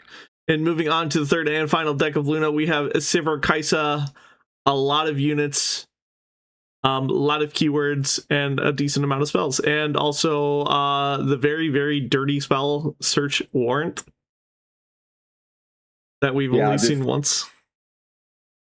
But it was a very good use. It was, absolutely.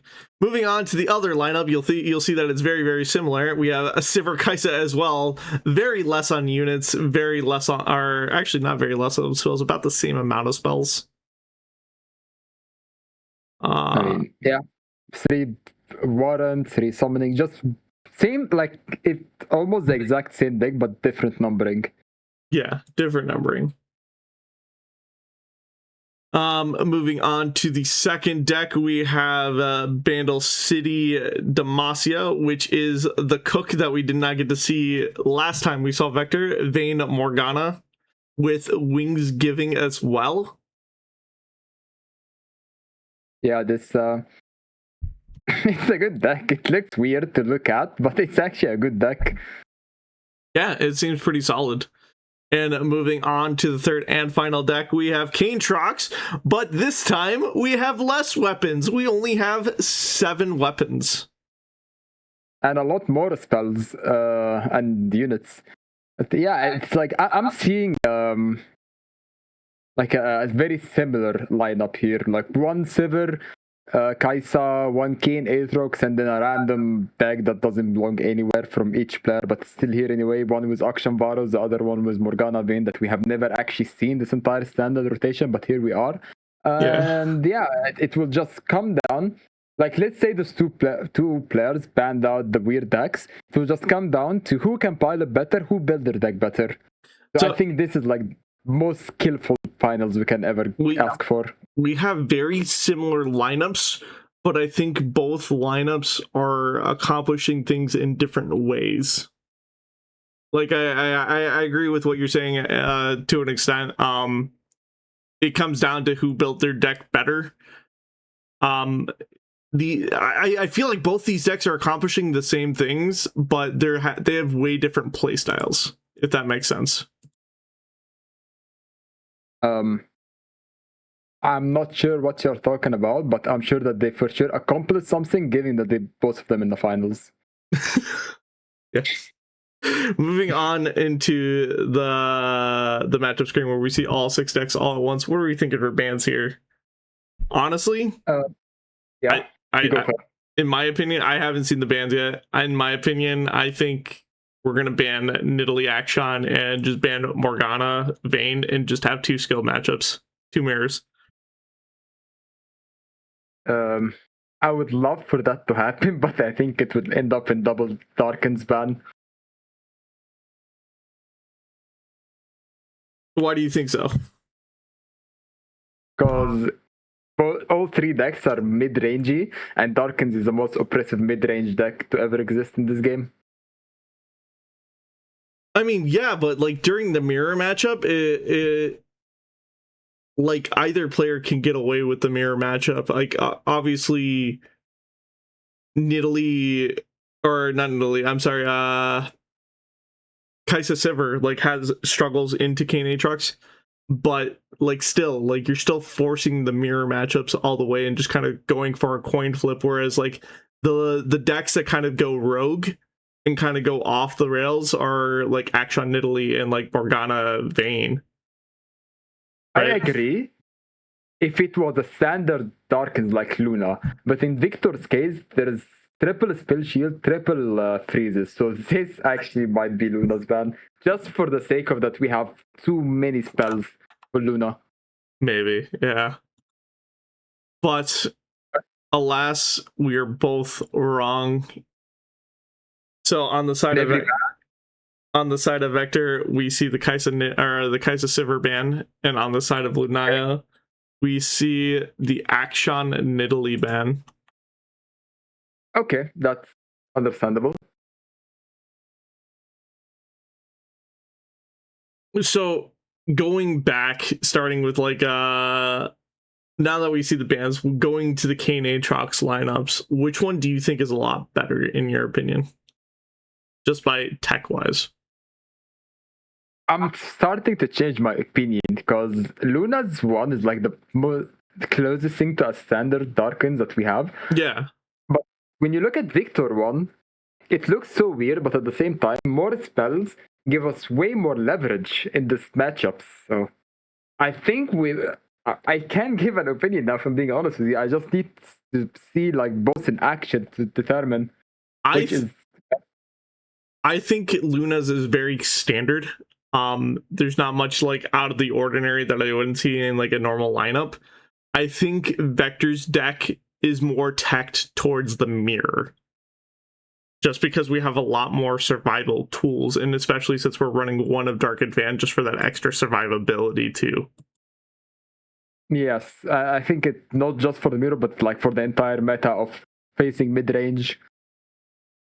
Yeah, more free for spell was good. The only problem we run into with Vector's deck is we don't have that late game Striatu. So if we're not able to get our board going early on and we run out of gas, we run into that issue where we just struggle into the late game. Probably, yes. Well, first game, Morgana versus Darkins. I'm honestly very interested in seeing how this deck plays out, honestly. You said you went up against you played against Vector. Did you play against this deck? I'm sorry, what? You said you went up against Vector. Did you play against this deck? when you Yes, played I them? did. I thought the deck is like whatever, but then I got beaten. What are, I went all for the Kaisavan. what are some key things that Luna needs to look out for into this deck? I think what Luna need to look for is something she cannot prevent. It swings on 3 into Weapon Master on 4, and that's exactly what Victor have. Because the exact same hand Victor had against me, and then on turn 4, there was a 10-8 Overwhelm unit. Which, as you can imagine, is very oppressive. Yeah. Like 10-8 Overwhelm unit? So what, did we hit Captain Farron? And no, it was 5-5 Overwhelm. 5 cost. Hmm. The card that says when I'm discarded, grant an ally +2 damage. Gotcha. Yeah, here slamming this into Weapon Master on 4, into Saving Silent Surprise, just to make sure there is no scouts allowed in this room. So good. Actually, so good for Victor. Conchologist into hitting silence. That's actually kind of disgusting. Yeah, it's not like we will just silence you, but you'll also get suppressed and get your landmark removed, your equipment removed. Oh yeah, I forgot it does that too. Oh my. That's It's almost like if Victor hand is 20 silence and suppress, it's winning.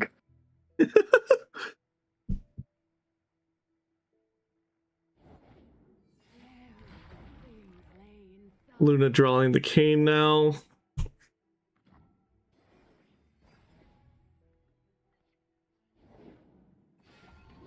Opting for the RKD. We're gonna see Combat Cook get played here. Out of pain coming down just so we can be able to block. Yeah, and here we're about to see the combo that I was like scared of.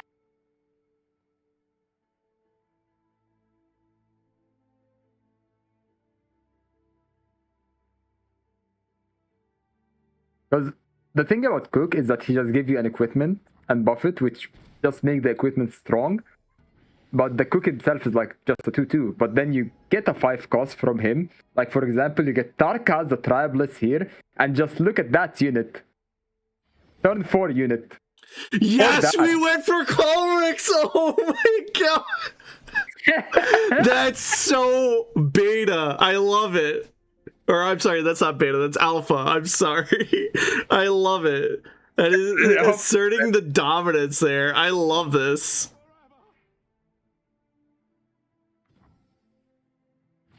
And we got silent and suppressed.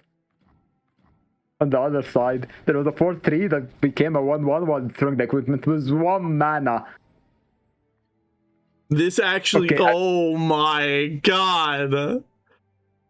This actually changes everything. So this Captain Colrix is free to go down. Oh, okay, never mind. No, If we played the Morgana, that was so free. Or just Actually, attack with spells you have. Actually, no, I lie. It's not because they just play Kane and then Luna just plays Kane and blocks. Yeah, just attacks with the form of backup would have been so good. Yeah. Wait, does he double impact?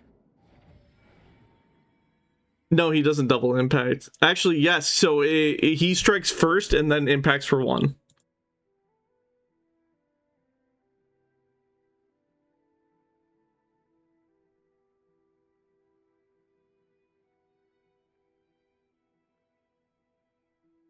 It's too late for Darkened Spear right now. Unless we want to play for Anaka, which Anaka is not bad. I think Lodestone is that good as well. Anyway, look at that super unit incoming. Second Colrix! What is happening? Please, actually go for second. Yes! What is this? This is fantastic. We're guaranteed to hit half of the Nexus. This is absolutely fantastic. I love this. This is so diabolical. This is actually diabolical. Holy moly. Luna can prevent it, but at the same time, it's not good because we're just gonna be trading 2 for 0. Oh man. So we swing for half the Nexus here. Yeah, we do. Why is it saying we're doing 13? It should be 5 plus 1, right? Oh, he does damage first. That's right. Never mind. God. Oh my god. How to turn 20 into 7 with 2 units? Not only the captain can do it. Oh my god, that's so diabolical. Holy moly.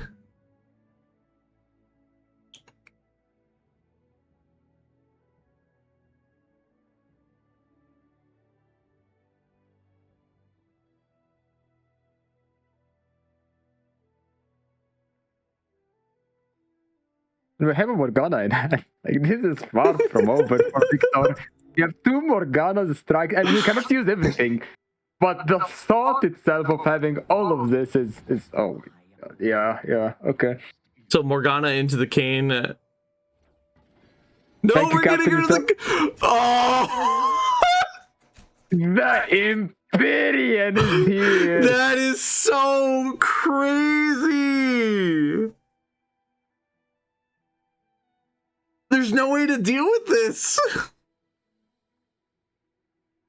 Yeah, you just play Morgana and win the game, actually.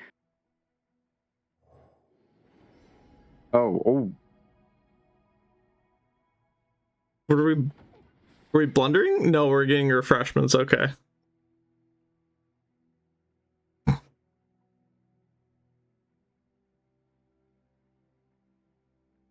There is no way for Luna to do anything, I think, except freeze stop deck.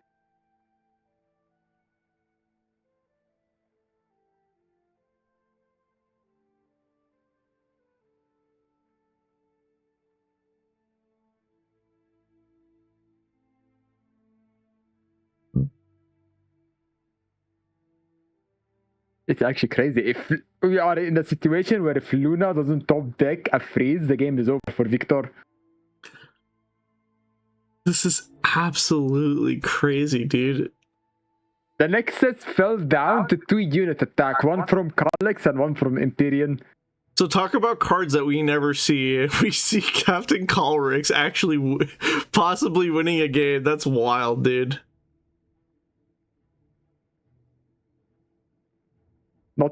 Not yet. But I hope it happens.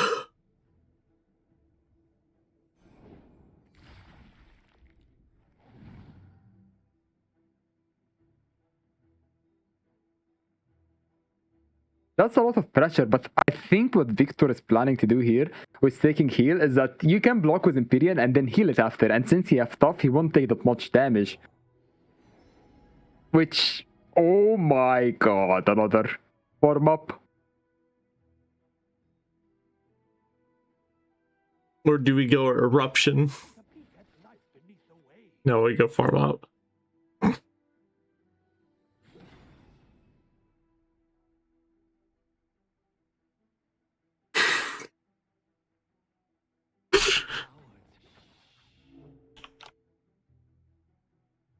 What can you do? What can you do? Like, Kane is just not even dealing damage. It's like, what? 2 damage? That you can heal up anyway?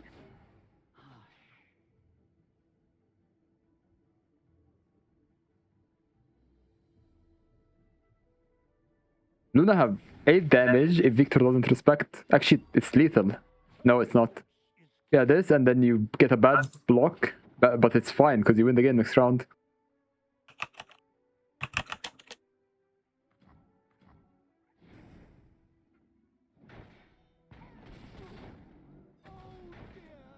And now it's all in the top deck.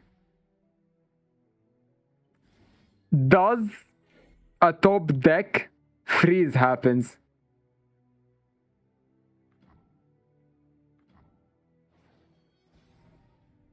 And Oh no! GG.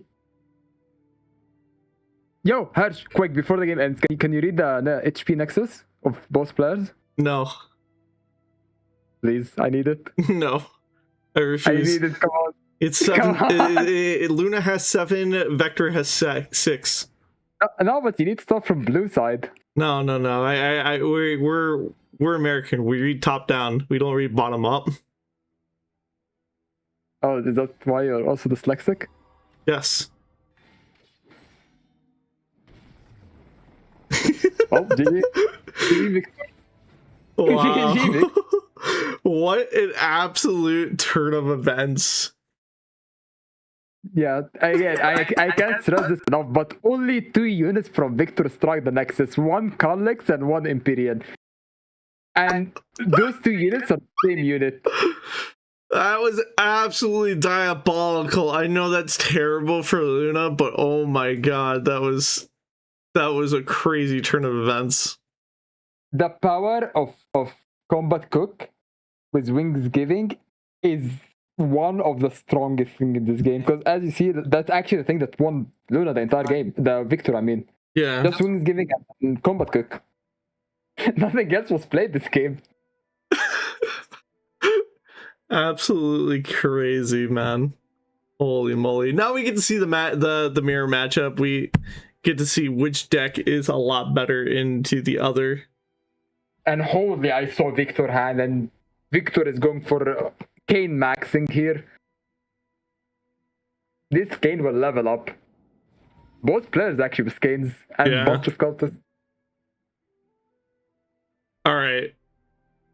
You obviously take either... I think we honestly take the RKD. Thoughts? I don't think I we mean, take the there's Aatrox. Yeah, Aatrox is for sure. No, it's either RKB or... I would have not hated Bloodletter, actually.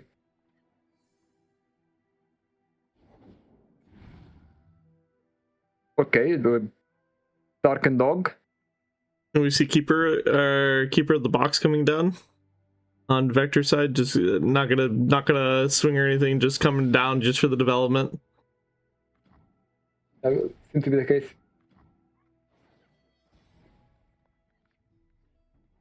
No weapon on the side of Vector yet. Just gonna take the 3-2 damage here.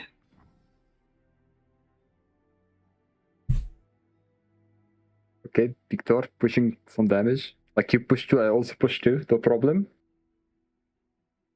And Luna thinking about Momentos. But Victor did not use their own Momentos for that. Interesting. It's that's very interesting that we didn't use Momentous on that. I think it's correct for Luna to definitely use that and try to force a trade there. That's because just with that open swing, that gives Luna a ton of knowledge that Vector has no weapons, and we still have no weapons at the side of Vector. That's actually kind of backbreaking, and Luna may be able to do a lot of work here very soon.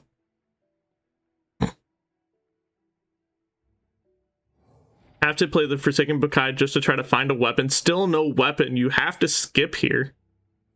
Or click Kane for the buffs. I like this. I love this. I do in fact love this. And here is the Momentos.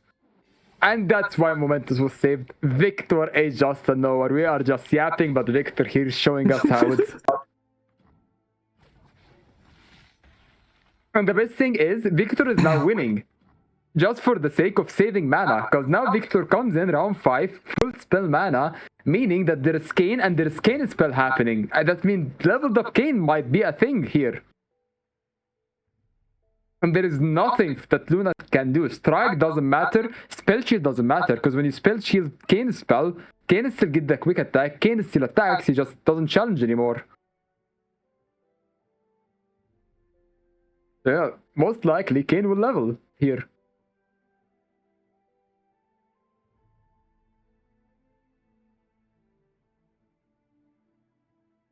We've had two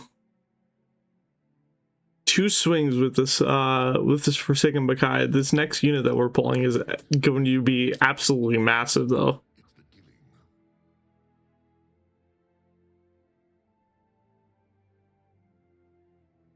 Eventually, knowing how Luna was wrong the entire thing might just be like 5-6 more draws until we see a unit.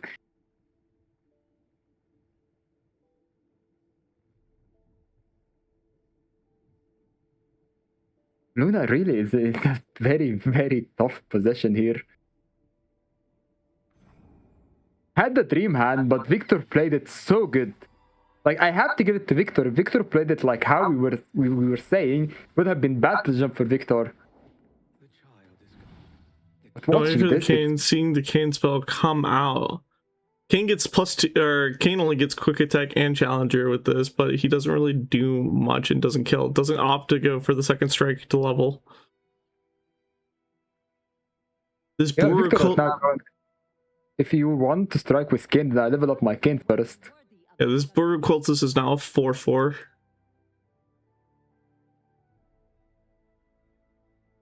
I wonder if it's an angle for Kane's spell now.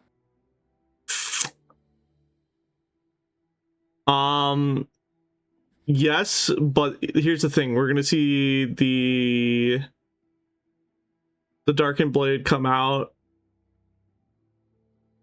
We're gonna see the 4-mana strike spell come out to try to stop the Kane, and then we're gonna see Vector reacting to that by throwing out the same thing. Actually, no, it's not gonna even matter.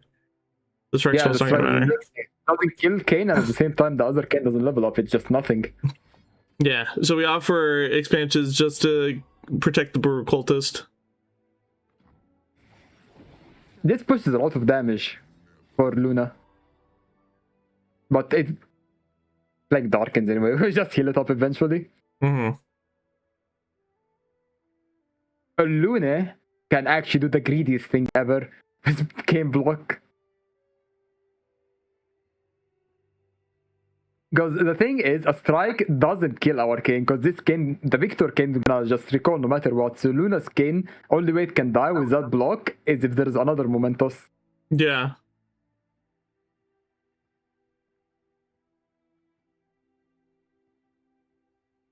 I honestly would not. I honestly would just take the 4. I mean, take 4 and then Luna pushes 8 with an open attack and a Kane stack, so that's not too bad.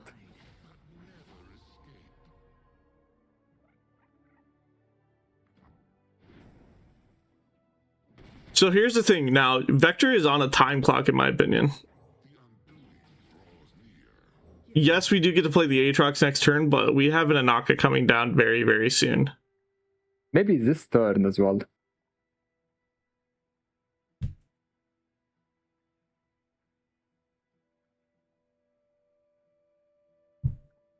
Keep in mind, by the way, Victor have not did the Kane passive yet, so those 2 Kane was just drawn manually, so we still could have another Kane spell, which could be problematic. Yeah. Okay, Victor plays very slow, very controlled, making sure there is no funny business from this Kane.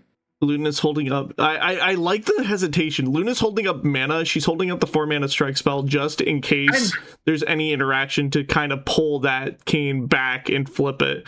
And the fact that we drew a third Kane here is absolutely disgusting. Now we have to see the Kane strike come out here just to recall this Kane and just eat the 7 damage that this is gonna do. I kinda hate how we just use the Kane. I feel like we could have challenged, but at the same time, Victor could be greeding for like a good development to push more damage, knowing that it's an o'clock. Because Victor sure have good spells, but that's about it. The darken weapons, if Luna starts playing them, would be very disturbing for Victor. So we see the Furious Wielder come out, and Vector is going to play his Furious Wielder just to combat this. If Vector plays his Furious Wielder against him, no, he's... Oh, ho, ho, ho.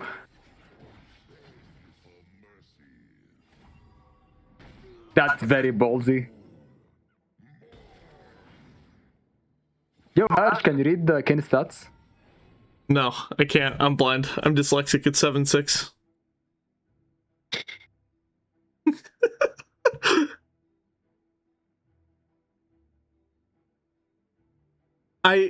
I don't agree with the Unforgiving Cold there.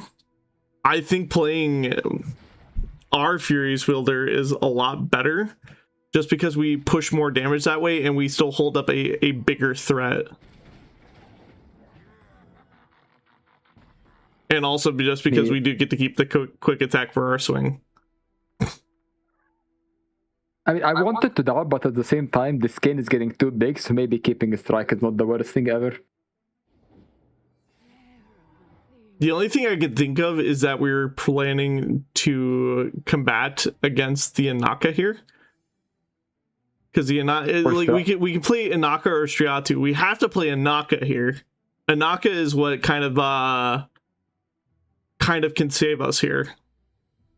Yeah, plus Striatu can die to a strike. But Striatu dies to Furious Wielder.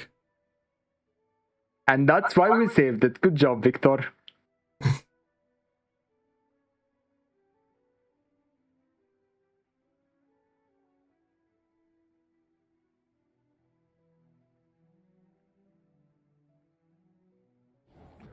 So Luna opting to play the Inaka now.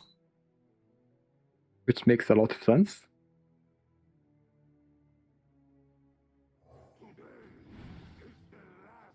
Here comes the Aatrox. Ward Ender is at 12. Still fairly expensive, but... and it kind of doesn't do much for Victor anyway, because... so not a lot of weapons.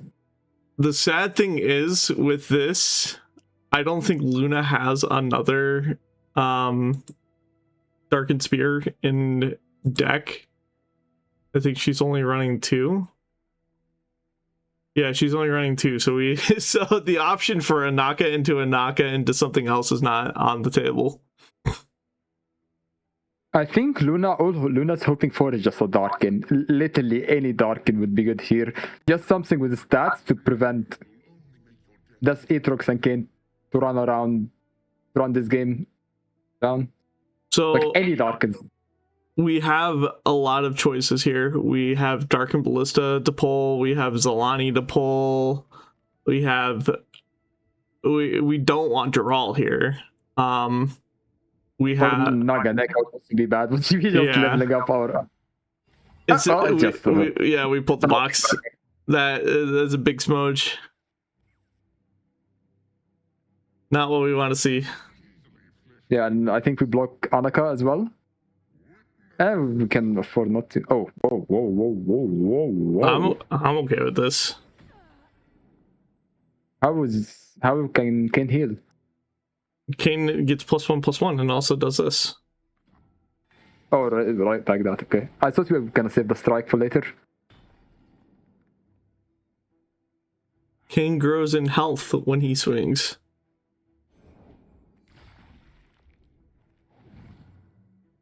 Here comes the Aatrox draw, and both these nexus feels like a stock market. They are just going up and down, up and down. I think that Unforgiving Cold kind of seals the game. Yeah, that's why I really love the Victor version in this coming into this game, because like first time I thought it's very unconventional list, but then looking at how the meta is, this list is actually insanely good. Into those games specifically, like compared to your average Aatrox game, this one is amazing. This version is good. Slow and steady from Victor.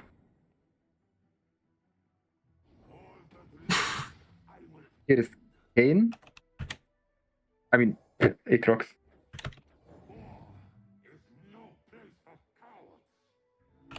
And Victor is setting up a disturbing board ender. Eh?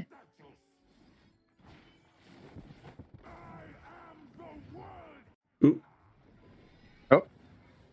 Leaked. I'm leaking the script.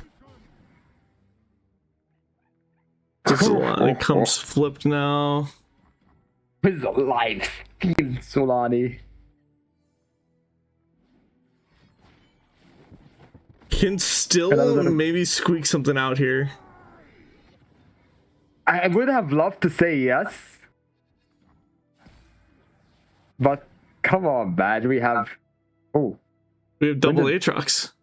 We popped the weapon off of Aatrox. When did that happen? Okay, never mind.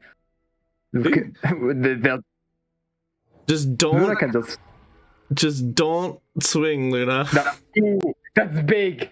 Oh, the Kane draw is so big. It's humongous because we just killed the Aatrox now. And Luna started with the worst Darken ever. Because the other ones could have been played for free.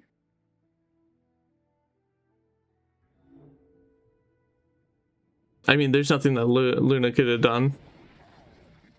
I think if we played another Darken, sure, it could have been died, but at the same time, we would have just played another Darken. Hold?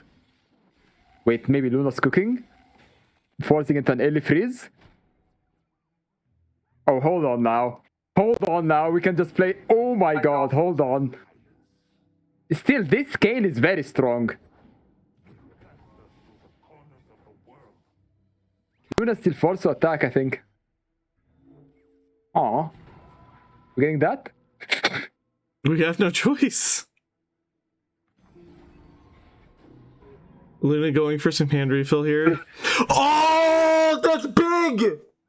That's so big! Freeze. That's a freeze.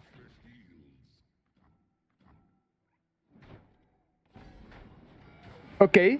Victor managed to wipe out the entire board, and still there's two Aatroxes happening. Will Kane die? There is still a freeze. That's... Oh my god, this freeze, That man. unforgiving cold actually will flip the tables here. So this is exactly what I was talking about before. If the game goes late and Lunaya gets a Striatu off and Vector just runs out of gas, Lunaya can just run away with the game. But now that Expanse is... You have to pre-commit. You have to pre-commit it. Oh my god! Victor is a fucking nowhere!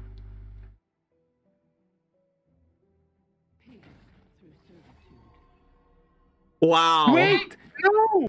No, it double hits! It double hits! It double hits the Kane! No, Victor!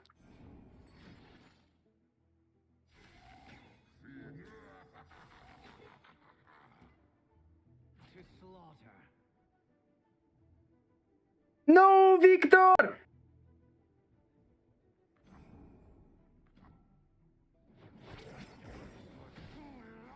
Wow! What is this game? It's still Victor have two Shulanis now. Victor did some Shulani evasion.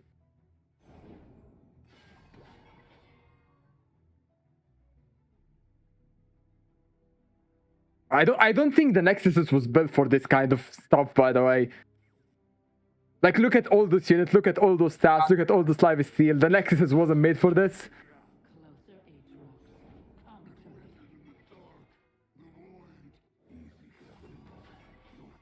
Put the scythe on the RKD and just swing first? No, it doesn't matter. I just realized Victor haven't drawn their Aatrox yet. That could be a thing. What do you mean he hasn't drawn his Aatrox yet? The Aatrox passive, we just played two weapons all the time. We still have Aatrox passive, the draw passive. Are you sure? Yeah. We just played Shulani and Kane. And Aatrox doesn't count. Only their weapons count when you play, and that never happened. Huh. Can this game be sealed though? Darken Fan and Furious Wilder, that is it. That is the game. I think Furious seals it, I think, sadly. Wow. But does this challenge have to be wrong? Maybe it doesn't matter. It doesn't really matter. Is the game sealed? Wait, it's not. The challenge was in. You Furious Wielder the Aatrox here.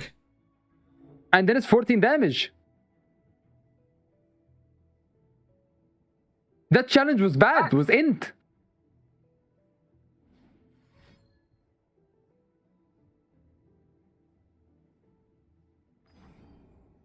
Yeah, that challenge was bad. Actually, yeah, you're right. That could have been actually game. No, actually, it would not have been game. Still.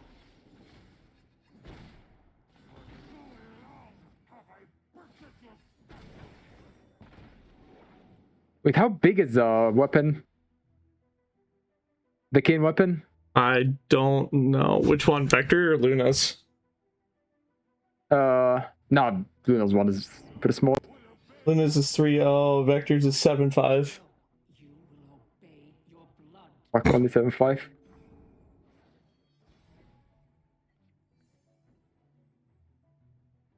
Okay, that's a useless top deck.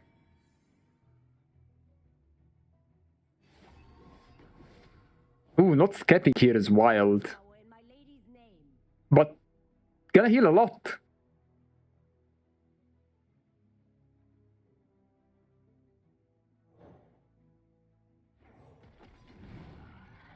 Wait, Pra can kill Aatrox.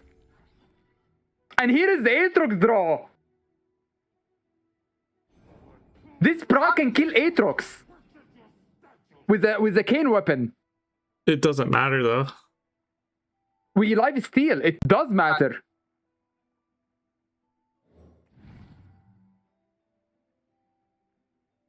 Wait, what?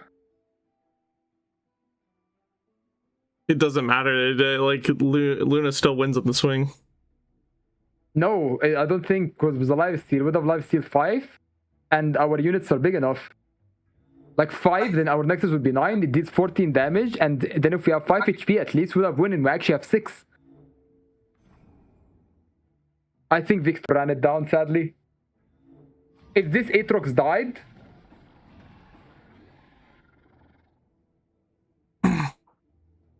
we actually had it. If this Victor... Wait. We're healing a lot. What if this is not lethal? No, it is lethal. I think if we killed Aatrox with the Challenger, we would have had the defense.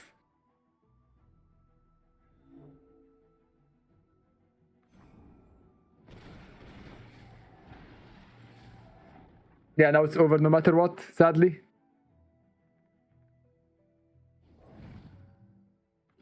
Okay, maybe Kane weapon would have done a little bit of a difference here.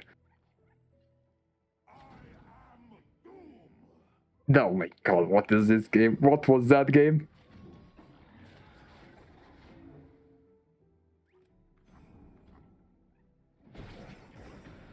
Look, stock market nexuses, actually. Wow, what a crazy game. Yeah.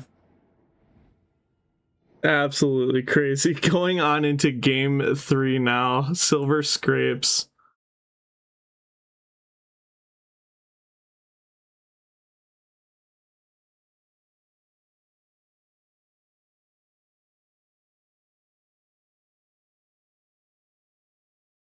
So we're seeing Kaisa Sivir versus Kane Aatrox. This is absolutely an uphill battle for Lunaya right now. Yeah, this game, this could be anyone's game. Honestly, pretty. Both hands are good. If Luna has token on 1, this is a very solid start for Luna. Yeah, just throwing away Broadwing probably. Yeah, one Broadwing.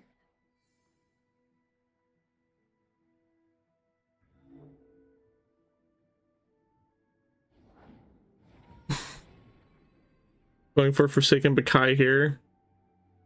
Ooh, I would take that's the insane. Void thing. I would take the Void thing or the. Actually, you can get away with Gyro or Gyro. I mean, both are just one keyword, so. Yeah, but we can do cheeky stuff like elusive on our Voidling and Kaisa. Kane? No, I don't think we're taking Kane. I think we're taking Keeper.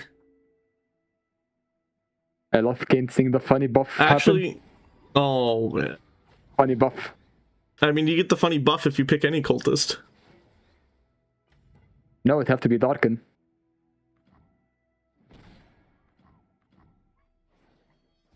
Yo, when did you say you made it to the open thingy again? Oh, you're right. It is a Darken. Bro, into fact check as well.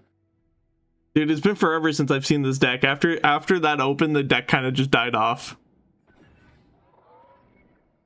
And then it came back when Vayne Aatrox was the thing. But which open though? Like the first or second season after it came out. So 2022? Probably. Holy unk.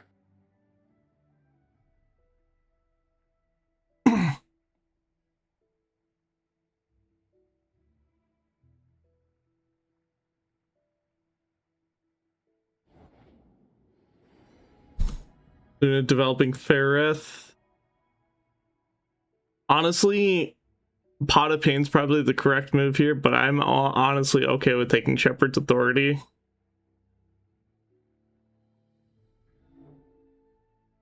Shepherd Authority kills the unit. Well, that's that.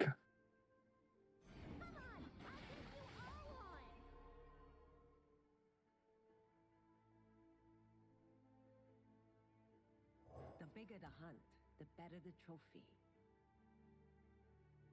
Still no weapon on the side of Vector.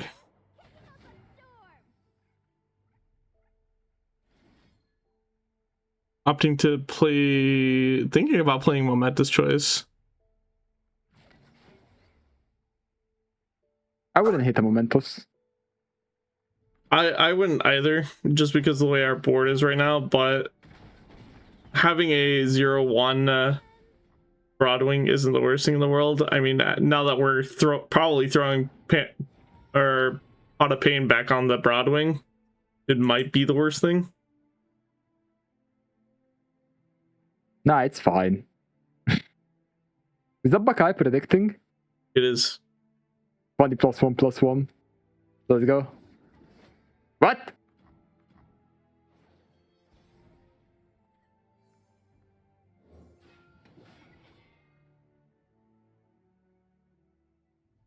I'm okay with the sharp side here, honestly. I love when I play my Defector on turn 4 when I'm playing Darkened deck and it's still not having Scout. True. This is why I think that it was the correct move not to take the cane and play a weapon. Or skip to try to find a weapon. That's still a far-fetched reality, right? It's still, like, especially with Victor hand playing, like, what, 5 weapons? It's hard to get one of them. You're playing 7. I don't think that's kind of I don't think that's very difficult to do. I still think the odds are pretty good. Wait, really? I thought they're less than 7. 3 Bloodletters, 1 Fan, 3 Harp. That's 6, right? That's 7. Let's fucking go! I got you. Almost, I think.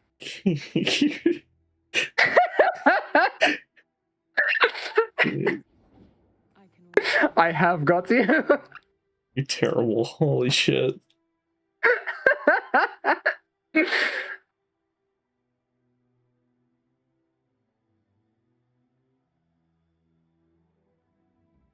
Well, this is a very awkward round. But Victor stabilized very good. So if this game goes at this pace, Victor is winning. But we have one of the worst keyboard. Yeah, I know. Getting Like it's good for one attack.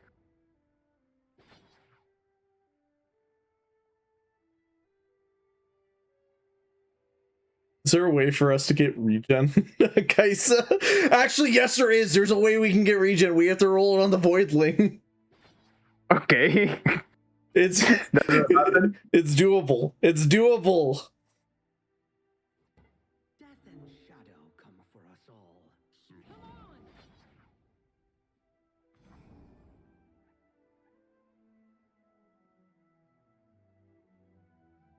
I think Kane dies. Like, you have to do this, but he will die. You know, this Luna's hand is probably one of the only hands that can make a formidable Kaisa passable. You know, I had to think about this real quick. I'm like, wait a minute. Kane has 7 HP. How is our Kaisa killing it with Sharp Sight? And then I forgot that it had Formidable on it.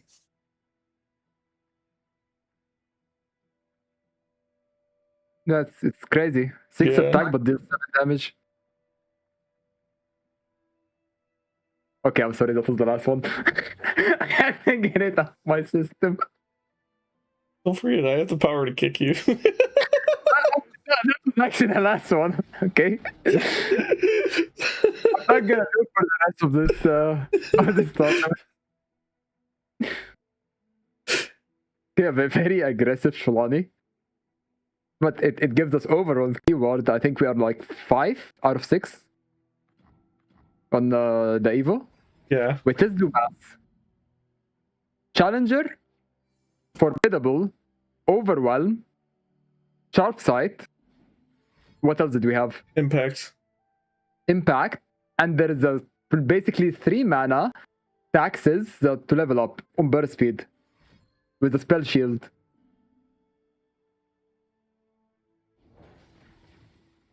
Yeah, I'm okay with this.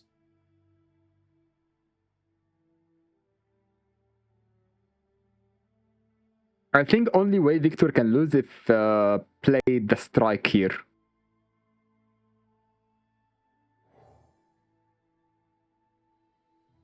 We're killing our RKD already? I think we're just equipping. I don't think so.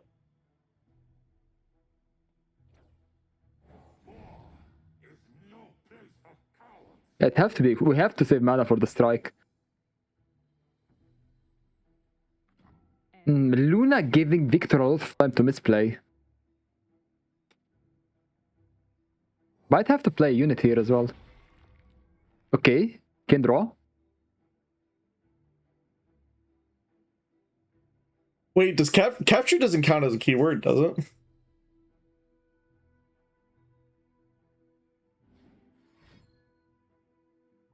No. Capture is not a keyword.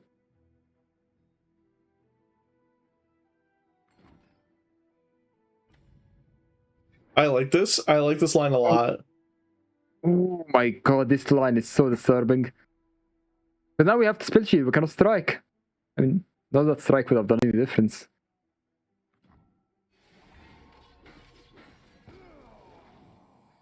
Holy shit, Victor. Holy shit, I respect it. I, however, do not like this attack. Yeah, now with that skip.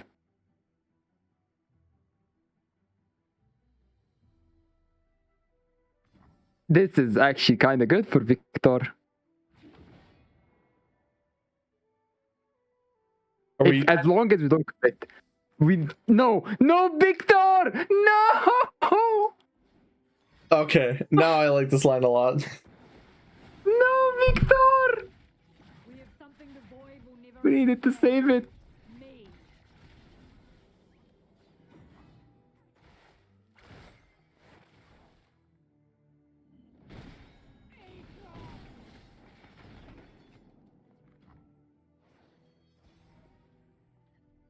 I think that is honestly the game.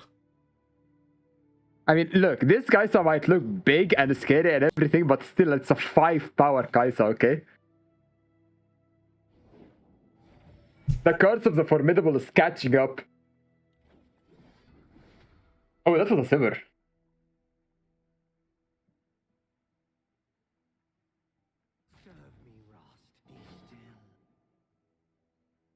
That's good. And we have a spell shield.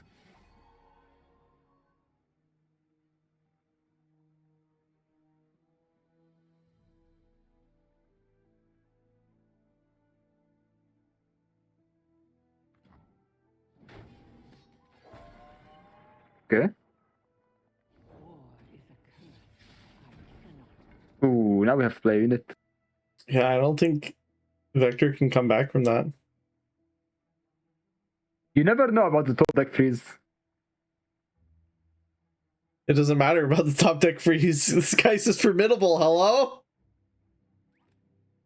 Yeah, but we will survive.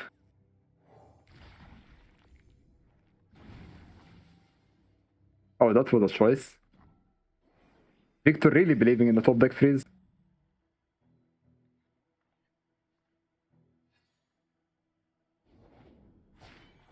I Ooh. know where the trouble is. It's never too far. So we're coming down with the flip. So hungry. Going to give spell shield to our Kaisa now. Aatrox saying, give that weapon back, it's mine. Give me back my weapon.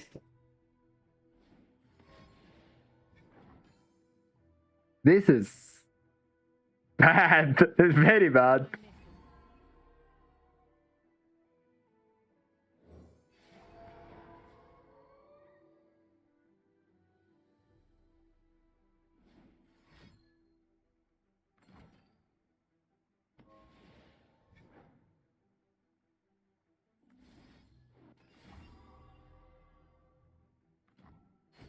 Aatrox standing on business, making sure no kidnapping. Business gonna happen. Standing on business.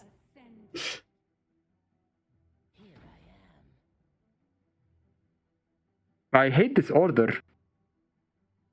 Sivir should be first, no? I mean, Sivir slipped. I mean, before the 3-3 attacks. Oh, ooh, ow. Yeah, right. Aatrox is pinged. That's rough. But this is most damage.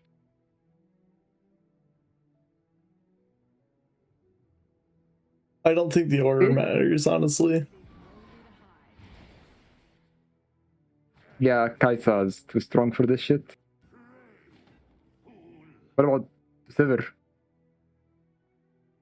Aatrox to 3-3? Probably doesn't matter as well. Yeah.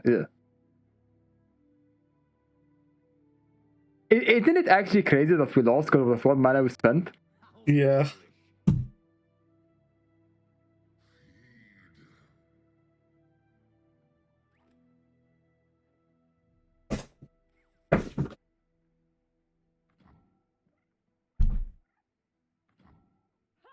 Looks like that's it. GG. Luna is the next player to qualify to what's it called? Aegis Global or Amateur Global Championship. Yes, Luna is qualified to the Aegis Amateur Global Championship. So with that, Luna 2-1's Vector here. Wow. Well, you know what, Vlad, why don't you give us a quick recap of, for the people that just tuned in, give us a quick recap of this entire match. Well, game 1 happened. Victor won it by playing Wings on 3, Weapon Master on 4, into getting Calyx, into Weapon Master on 4, into another Calyx, into attacking, making Luna's next to 7 HP, into attacking again, the next turn with an Empyrean, and that Victor just took the win with attacking the Nexus only 2 times. But then second game with an emotional roller coaster between Darken. Victor was winning, and then Luna was winning, and then Victor was winning, and then Luna was winning, and then Victor was winning, and at the very, very end, Luna actually managed to end after the stock market of Nexus going from 2 HP to 22 to 20 to insane top decks. I would say probably best game of the tournament that happened game 2. And then game 3 was... game 3 was just Kaisa for the first time ever having formidable keyword and it being useful after the first attack. Thanks to the pot equipment and to the double sharp side, Kaisa actually became super strong, got her level up. There was a Sivir at the end, giving quick attack, formidable, overwhelm, impact, challenger to Kaisa, giving her more keyword than Pantheon could ever imagine, into getting the win. And Luna becoming the 4th person to qualify to the Aegis Amateur Global Championship. Yeah, this was an insane turn of events today. We were waiting to get an interview here with Luna. Let me drag Luna in real quick. Oh my god, Luna, how does it feel to qualify for the Amateur Global Championship? It feels very good. I'm really happy about this win. It was really... I really thought it was completely dead with game 2, but then I had the opportunity to get the double A trucks. And from there, I guess I got back in the game.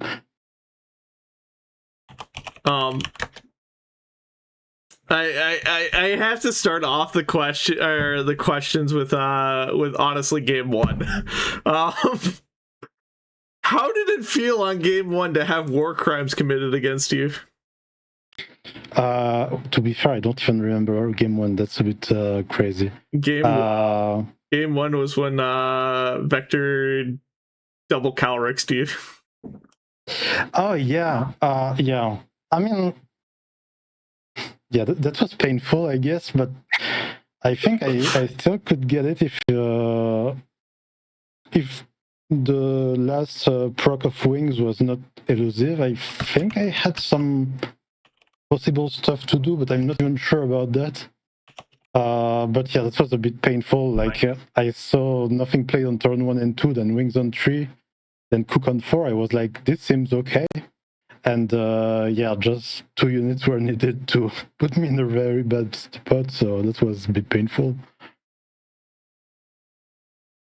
Yeah. What was the idea behind your lineup coming into today?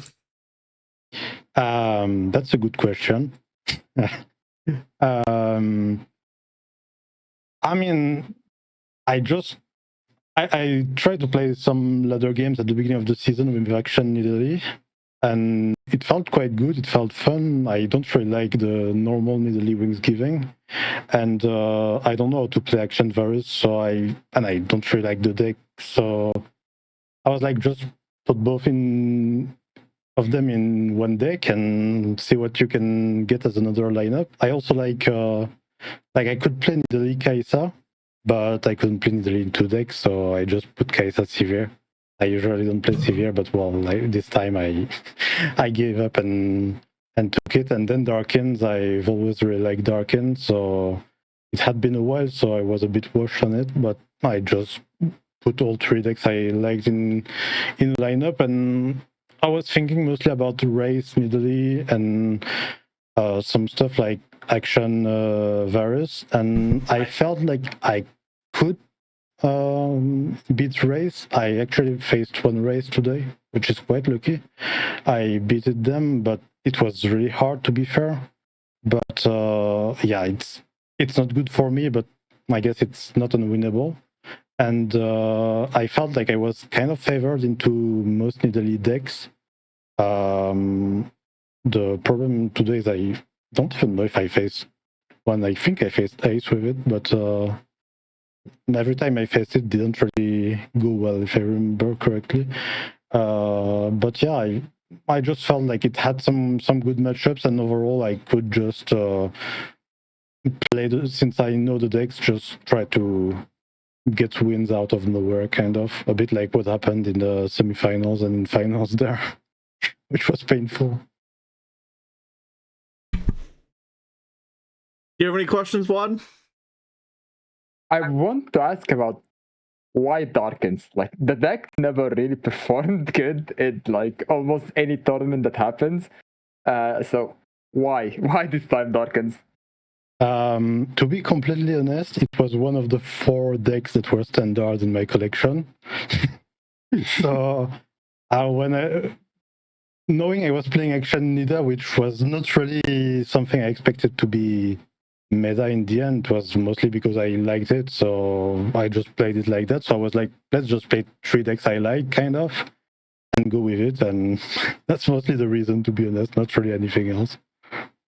Wait, so Darken was just there in your collection. I was like, yep, come Darken, we're gonna play today. Yeah, I like it. I like Darken, so it kind of fits with Need Action, I guess, against some decks. And I was like, yeah, let's just grab it. Nice. So going into like the meta and seeing everything, how like everything is going around in the meta, did you ever expect that there will be 2 matching decks from your collection in the finals? Not really, no. I really didn't think I would do that much, because usually I kind of throw most of standard open, so I was mostly there just to try to grab some point on maybe on top 8, or even just tying in 3-2 or something like that. But yeah, I really didn't expect such decks to make it so far. And even in semifinals, that was quite crazy. My opponent round 1, I faced him again in semifinals, which were really weird decks as well, which is pretty nice to see, to be honest. Yeah, it was actually crazy. Like in the finals, and we see 2 decks with search warrant. I think this is the first time that happened, like ever in a standard. ever in the history of LoR. double search warrant. Yeah, to be fair, I will. Oh yeah. No, sorry. go ahead. No, I just want to give a shout out to Malagos for the search warrant, because 6 hours ago I was still not thinking. I had like 2 explorers in my Kaisa Severe decks that were, I don't know, it just doesn't feel good, doesn't have any keywords for Kaisa.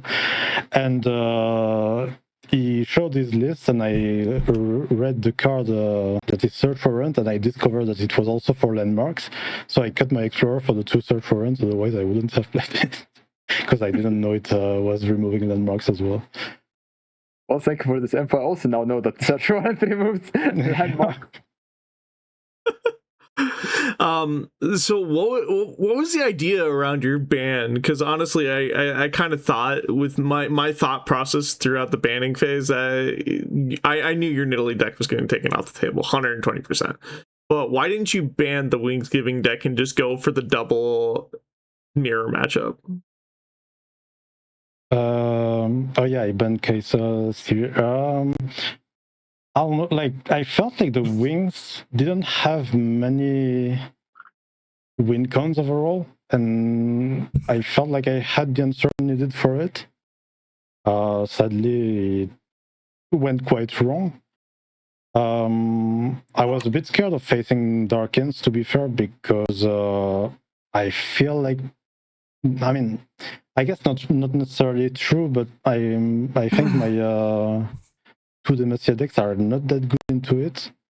But yeah, the Severe Kaisa, there were 3 Sunboard summoning in it, lots of, like, 1 more search warrants as well, 1 more Gentleman Duel, and 1 more Sharp Sight, also 3 Merciless Hunter. So I was like, I will probably not be able to do much against it. So yeah, I didn't really want to take that mirror, because my deck is a bit different, and I think it's worse than this version in the mirror. So yeah, I prefer banning it.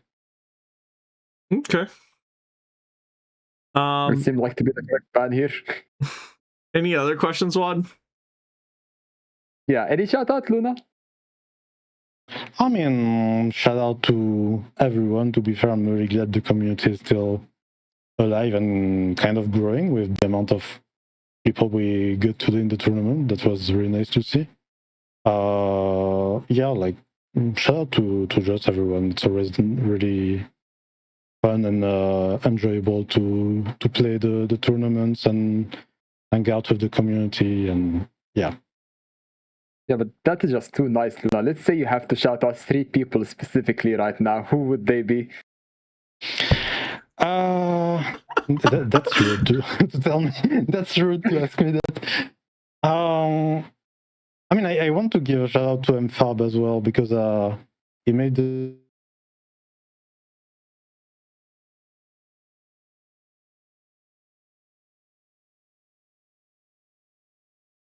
he went even further.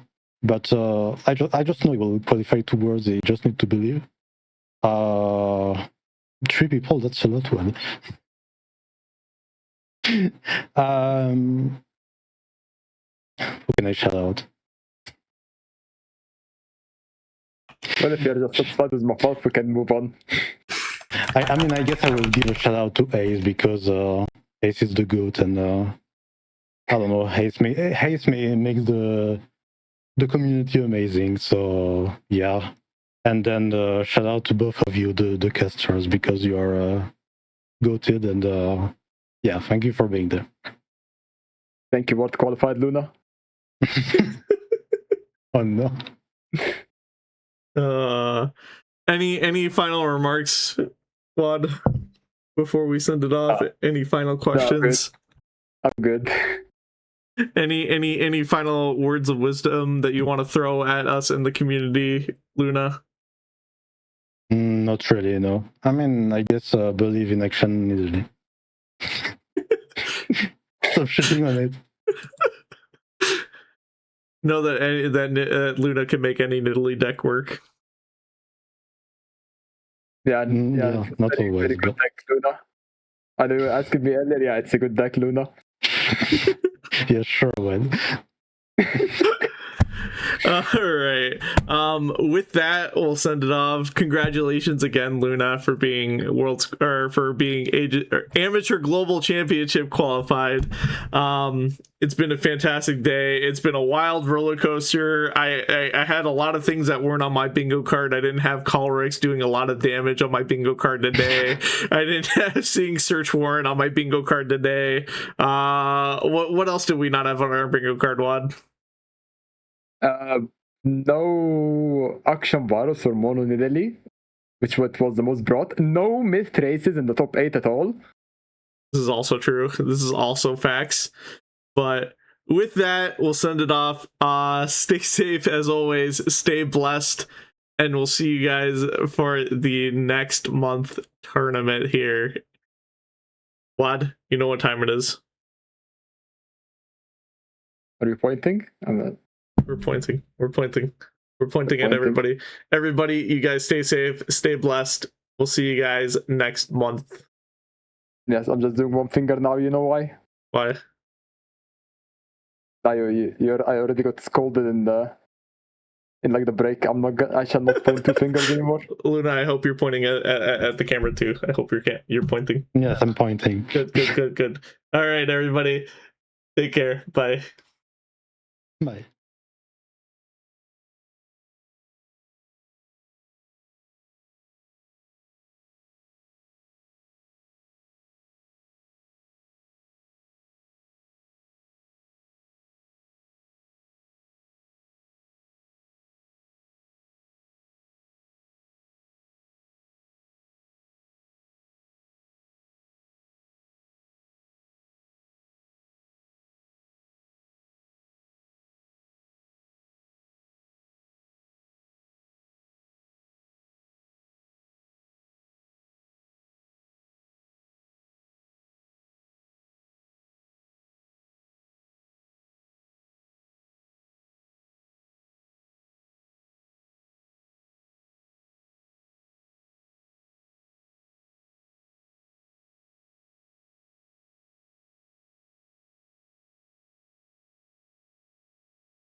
like a bomb squad.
I'm addicted to your